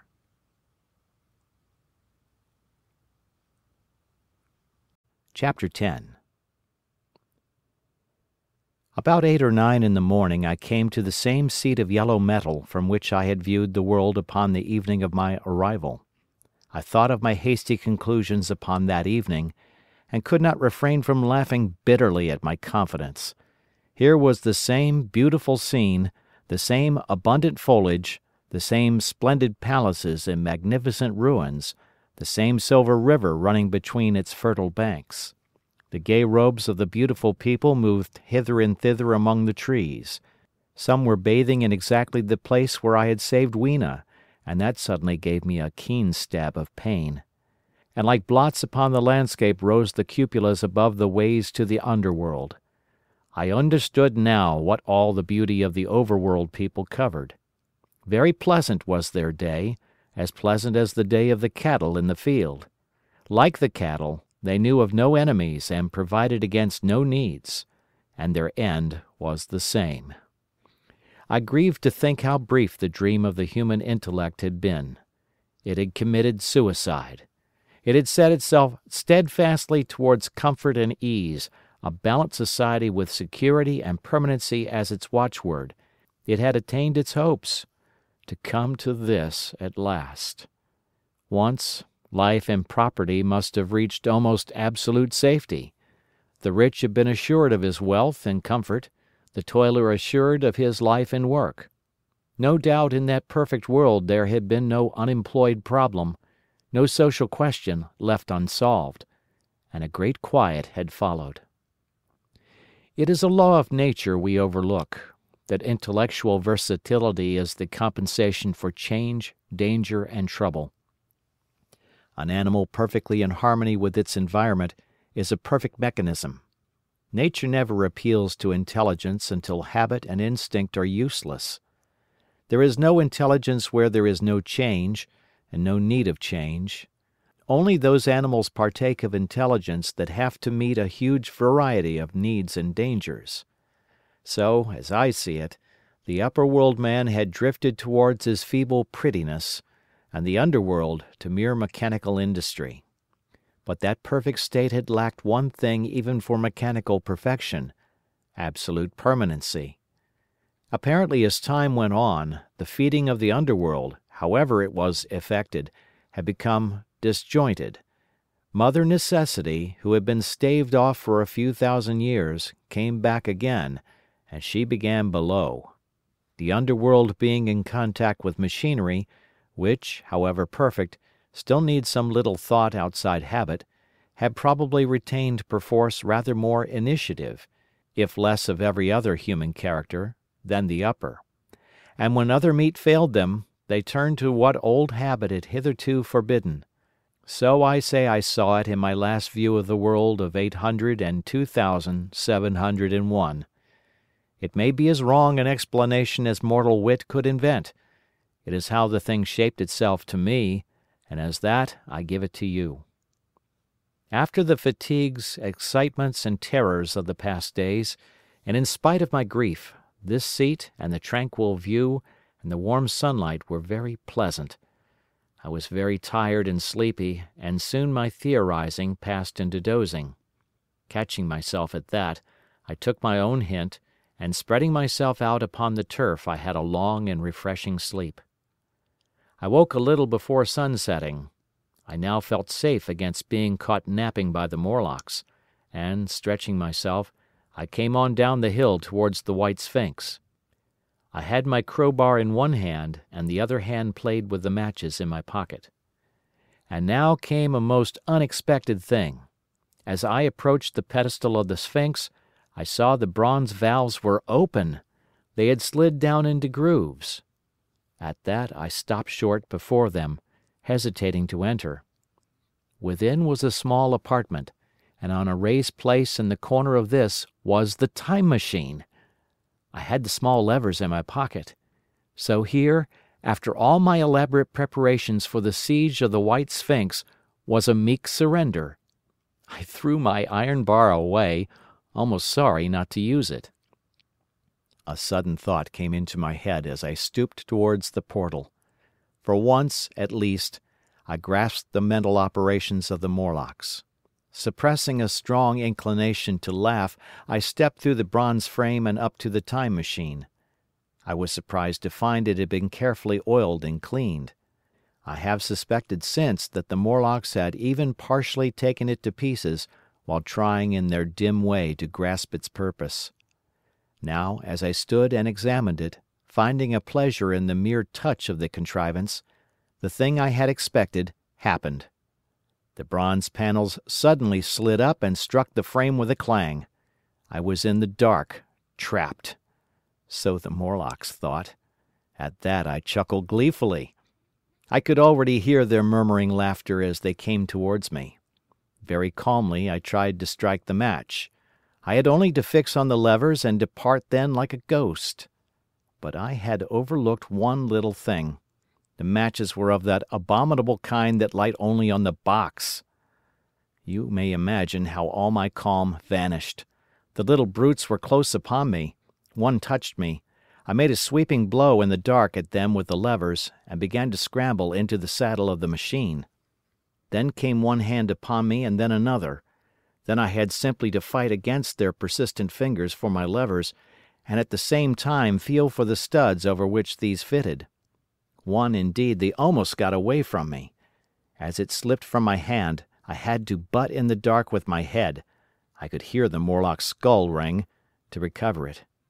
It was a nearer thing than the fight in the forest, I think, this last scramble. But at last the lever was fitted and pulled over. The clinging hand slipped from me. The darkness presently fell from my eyes. I found myself in the same grey light and tumult I have already described. End of chapter. Chapter 11. I have already told you of the sickness and confusion that comes with time traveling, and this time I was not seated properly in the saddle, but sideways and in an unstable fashion. For an indefinite time I clung to the machine as it swayed and vibrated, quite unheeding how I went, and when I brought myself to look at the dials again, I was amazed to find where I had arrived. One dial records days, and another thousands of days, another millions of days, and another thousands of millions. Now, instead of reversing the levers, I had pulled them over so as to go forward with them, and when I came to look at these indicators I found that the thousands hand was sweeping round as fast as the seconds hand of a watch, into futurity. As I drove on, a peculiar change crept over the appearance of things. The palpitating grayness grew darker, then, though I was still travelling with prodigious velocity, the blinking succession of day and night, which was usually indicative of a slower pace, returned, and grew more and more marked. This puzzled me very much at first. The alternations of night and day grew slower, and so did the passage of the sun across the sky, until they seemed to stretch through centuries. At last a steady twilight brooded over the earth, a twilight only broken now and then when a comet glared across the darkling sky. The band of light that had indicated the sun had long since disappeared, for the sun had ceased to set. It simply rose and fell in the west, and grew ever broader and more red. All trace of the moon had vanished. The circling of the stars, growing slower and slower, had given place to creeping points of light. At last, some time before I stopped, the sun, red and very large, halted motionless upon the horizon, a vast dome glowing with a dull heat, and now and then suffering a momentary extinction. At one time it had for a little while glowed more brilliantly again, but it speedily reverted to its sullen red heat. I perceived by this slowing down of its rising and setting that the work of the tidal drag was done. The earth had come to rest with one face to the sun, even as in our own time the moon faces the earth. Very cautiously, for I remembered my former headlong fall, I began to reverse my motion. Slower and slower went the circling hands until the thousands one seemed motionless, and the daily one was no longer a mere mist upon its scale. Still slower, until the dim outlines of a desolate beach grew visible. I stopped very gently and sat upon the time machine, looking round. The sky was no longer blue. Northeastward it was inky black, and out of the blackness shone brightly and steadily the pale white stars. Overhead it was a deep Indian red and starless, and southeastward it grew brighter to a glowing scarlet where, cut by the horizon, lay the huge hull of the sun, red and motionless. The rocks about me were of a harsh reddish color, and all the trace of life that I could see at first was the intensely green vegetation that covered every projecting point on their southeastern face. It was the same rich green that one sees on forest moss or on the lichen in caves, plants which like these grow in a perpetual twilight. The machine was standing on a sloping beach. The sea stretched away to the southwest, to rise into a sharp, bright horizon against the wan sky.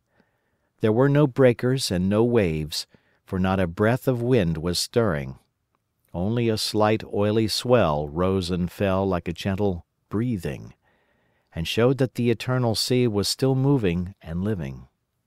And along the margin where the water sometimes broke was a thick incrustation of salt, pink under the lurid sky.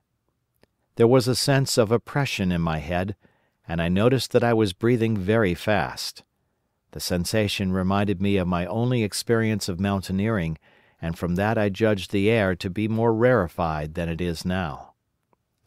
Far away up the desolate slope I heard a harsh scream, and saw a thing like a huge white butterfly go slanting and fluttering up into the sky, and circling, disappear over some low hillocks beyond. The sound of its voice was so dismal that I shivered and seated myself more firmly upon the machine. Looking round me again, I saw that, quite near, what I had taken to be a reddish mass of rock was moving slowly towards me. Then I saw the thing was really a monstrous crab-like creature.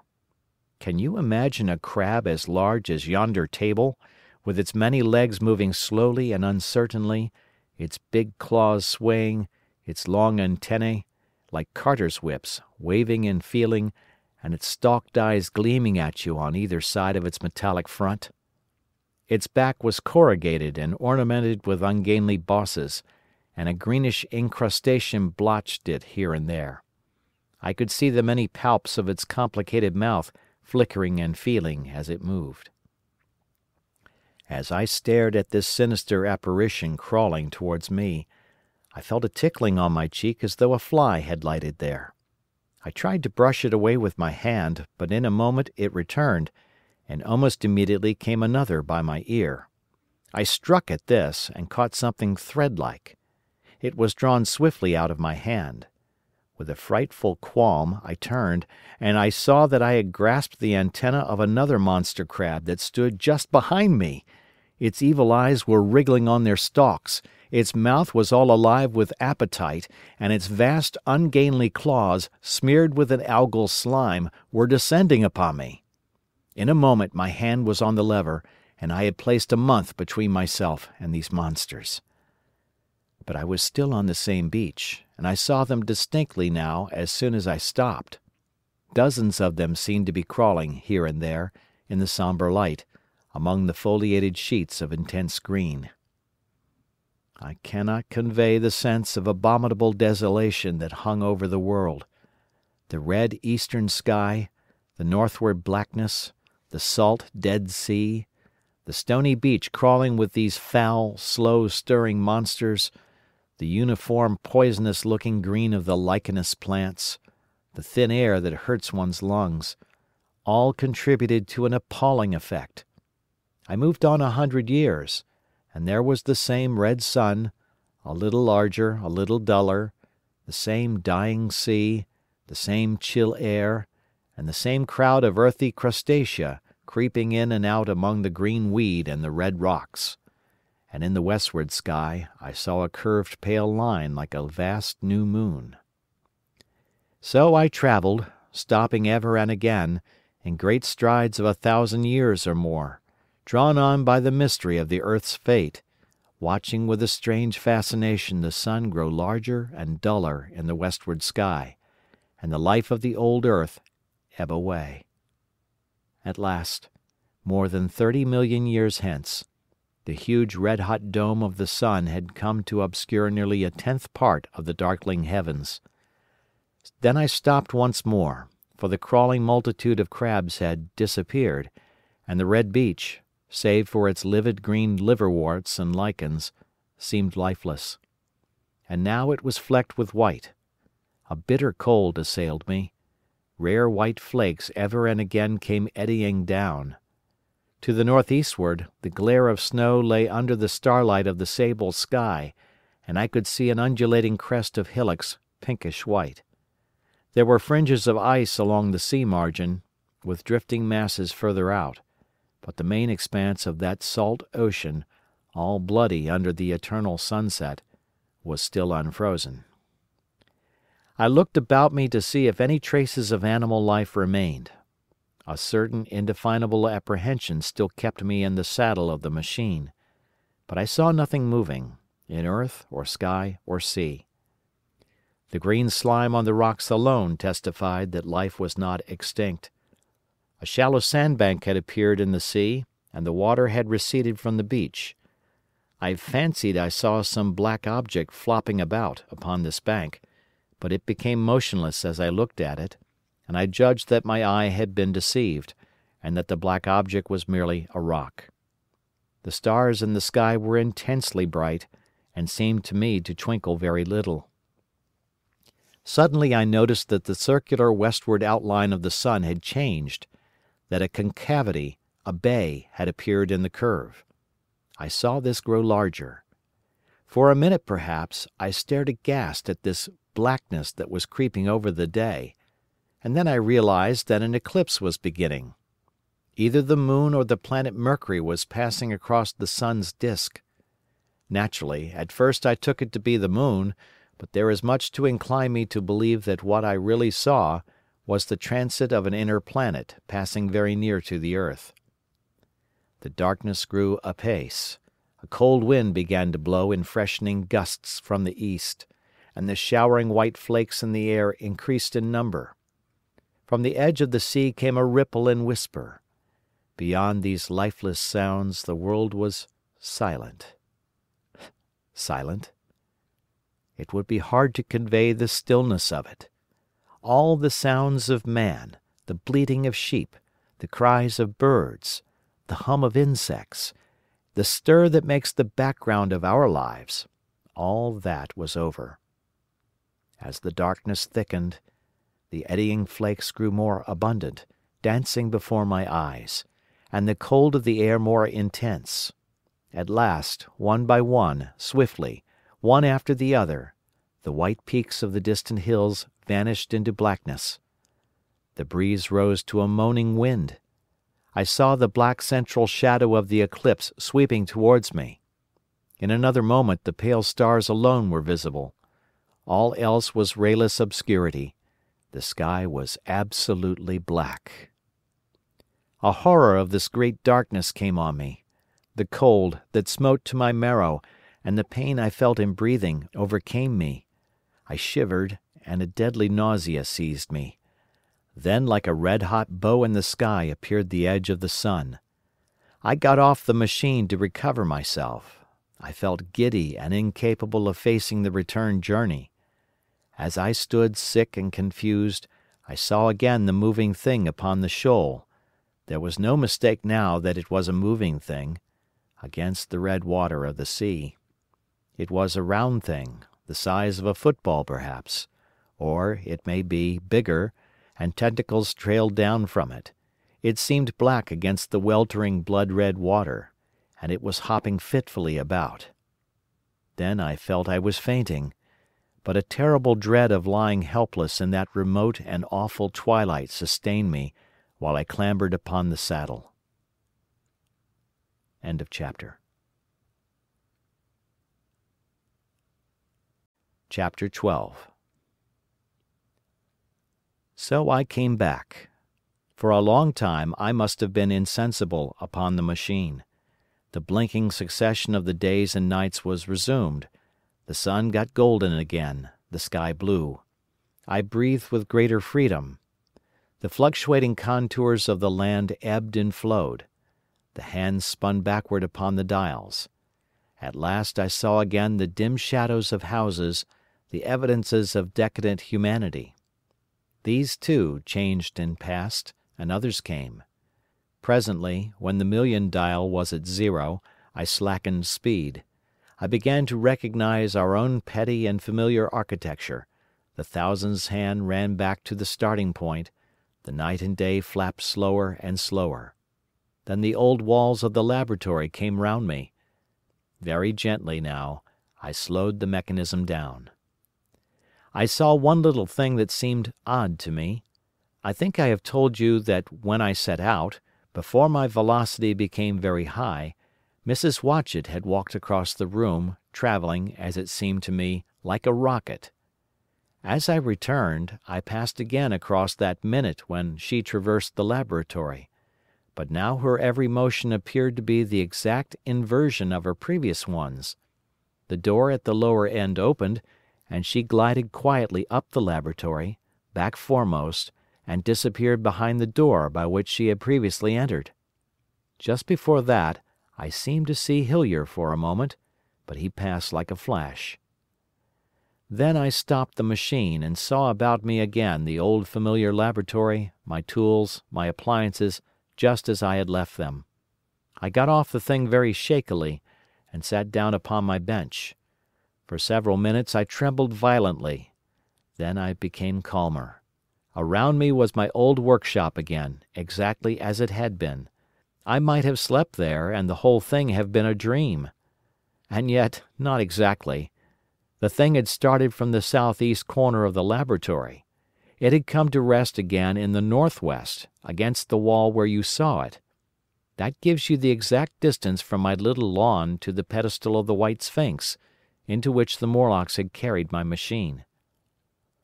For a time my brain went stagnant. Presently I got up and came through the passage here, limping, because my heel was still painful, and feeling sorely begrimed. I saw the Pell-Mell Gazette on the table by the door. I found the date was indeed today, and looking at the timepiece, saw the hour was almost 8 o'clock. I heard your voices and the clatter of plates. I hesitated. I felt so sick and weak. Then I sniffed good wholesome meat, and opened the door on you. You know the rest. I washed and dined, and now I am telling you the story.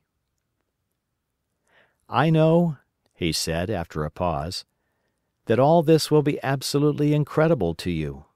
To me the one incredible thing is that I am here tonight in this old familiar room looking into your friendly faces and telling you these strange adventures. He looked at the medical man.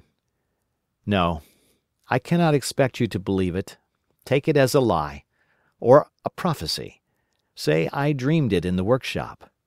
Consider I have been speculating upon the destinies of our race until I have hatched this fiction.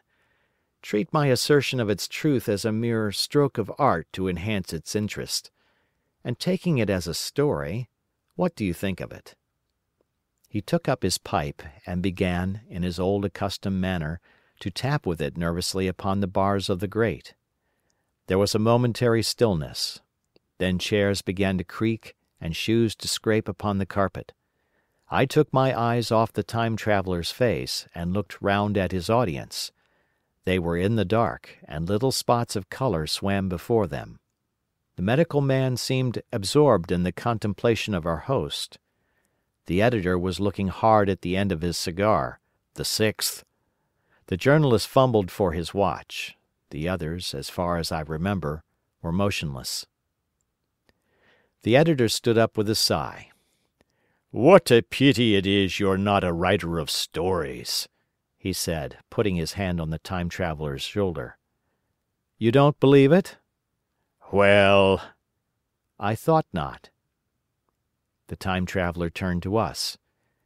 "Where are the matches?" he said. He lit one and spoke over his pipe, puffing. "To tell you the truth, I hardly believe it myself. And yet—" His eye fell with a mute inquiry upon the withered white flowers upon the little table. Then he turned over the hand holding his pipe, and I saw he was looking at some half-healed scars on his knuckles. The medical man rose, came to the lamp and examined the flowers. "The gymnasium's odd," he said. The psychologist leant forward to see, holding out his hand for a specimen. "I'm hanged if it isn't 1:15, said the journalist. "How shall we get home?" "Plenty of cabs at the station," said the psychologist.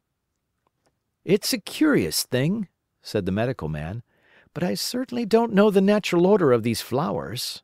May I have them?" The time-traveler hesitated. Then suddenly, "Certainly not." "Where did you really get them?" said the medical man. The time-traveler put his hand to his head. He spoke like one who was trying to keep hold of an idea that eluded him. "They were put into my pocket by Weena, when I traveled into time." He stared round the room. "I'm damned if it isn't all going. This room and you and the atmosphere of every day is too much for my memory. Did I ever make a time machine, or a model of a time machine? Or is it all only a dream? They say life is a dream, a precious poor dream at times, but I can't stand another that won't fit. It's madness. And where did the dream come from? I must look at that machine, if there is one." He caught up the lamp swiftly and carried it, flaring red, through the door into the corridor. We followed him. There, in the flickering light of the lamp, was the machine, sure enough, squat, ugly, and askew, a thing of brass, ebony, ivory, and translucent glimmering quartz. Solid to the touch, for I put out my hand and felt the rail of it, and with brown spots and smears upon the ivory, and bits of grass and moss upon the lower parts, and one rail bent awry. The time-traveler put the lamp down on the bench, and ran his hand along the damaged rail. "It's all right now," he said. The story I told you was true. I'm sorry to have brought you out here in the cold." He took up the lamp, and, in an absolute silence, we returned to the smoking room. He came into the hall with us and helped the editor on with his coat. The medical man looked into his face and, with a certain hesitation, told him he was suffering from overwork, at which he laughed hugely. I remember him standing in the open doorway, bawling "Good night." I shared a cab with the editor. He thought the tale a gaudy lie. For my own part I was unable to come to a conclusion. The story was so fantastic and incredible, the telling so credible and sober. I lay awake most of the night thinking about it. I determined to go next day and see the Time Traveller again. I was told he was in the laboratory, and being on easy terms in the house, I went up to him. The laboratory, however, was empty. I stared for a minute at the time machine and put out my hand and touched the lever. At that the squat, substantial-looking mass swayed like a bough shaken by the wind. Its instability startled me extremely, and I had a queer reminiscence of the childish days when I used to be forbidden to meddle. I came back through the corridor. The Time Traveller met me in the smoking room. He was coming from the house. He had a small camera under one arm and a knapsack under the other. He laughed when he saw me and gave me an elbow to shake. "I'm frightfully busy," said he, "with that thing in there." "But is it not some hoax?" I said. "Do you really travel through time?" "Really and truly I do." And he looked frankly into my eyes. He hesitated. His eye wandered about the room. "I only want half an hour," he said. "I know why you came, and it's awfully good of you. There's some magazines here. If you'll stop to lunch, I'll prove you this time traveling up to the hilt, specimen and all, if you'll forgive my leaving you now." I consented, hardly comprehending then the full import of his words, and he nodded and went on down the corridor. I heard the door of the laboratory slam, seated myself in a chair, and took up a daily paper. What was he going to do before lunchtime? Then suddenly I was reminded by an advertisement that I had promised to meet Richardson, the publisher, at 2. I looked at my watch and saw that I could barely save that engagement. I got up and went down the passage to tell the Time Traveller. As I took hold of the handle of the door, I heard an exclamation, oddly truncated at the end, and a click and a thud. A gust of air whirled round me as I opened the door, and from within came the sound of broken glass falling on the floor. The Time Traveller was not there. I seemed to see a ghostly, indistinct figure sitting in a whirling mass of black and brass for a moment, a figure so transparent that the bench behind with its sheets of drawings was absolutely distinct. But this phantasm vanished as I rubbed my eyes. The time machine had gone. Save for a subsiding stir of dust, the further end of the laboratory was empty. A pane of the skylight had, apparently, just been blown in. I felt an unreasonable amazement. I knew that something strange had happened, and for the moment could not distinguish what the strange thing might be. As I stood staring, the door into the garden opened, and the manservant appeared. We looked at each other. Then ideas began to come. "Has Mr. X gone out that way?" said I. "No, sir. No one has come out this way. I was expecting to find him here." At that I understood. At the risk of disappointing Richardson, I stayed on, waiting for the Time Traveller. Waiting for the second, perhaps still stranger story, and the specimens and photographs he would bring with him. But I am beginning now to fear that I must wait a lifetime. The Time Traveller vanished 3 years ago, and as everyone knows now, he has never returned. Epilogue. One cannot choose but wonder. Will he ever return? It may be that he swept back into the past and fell among the blood-drinking, hairy savages of the age of unpolished stone, into the abysses of the Cretaceous Sea, or among the grotesque saurians, the huge reptilian brutes of the Jurassic times.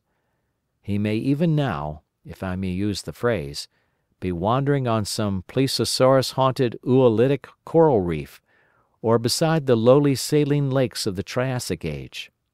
Or did he go forward, into one of the nearer ages, in which men are still men, but with the riddles of our own time answered, and its wearisome problems solved, into the manhood of the race?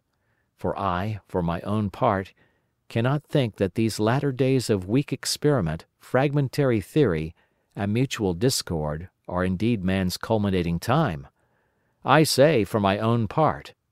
He, I know, for the question had been discussed among us long before the time machine was made, thought but cheerlessly of the advancement of mankind, and saw in the growing pile of civilization only a foolish heaping that must inevitably fall back upon and destroy its makers in the end.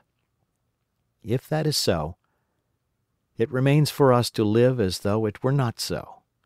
But to me the future is still black and blank, is a vast ignorance, lit at a few casual places by the memory of his story, and I have by me, for my comfort, 2 strange white flowers, shriveled now, and brown and flat and brittle, to witness that even when mind and strength had gone, gratitude and a mutual tenderness still lived on in the heart of man. That is the end of The Time Machine by H.G. Wells. Thank you for listening.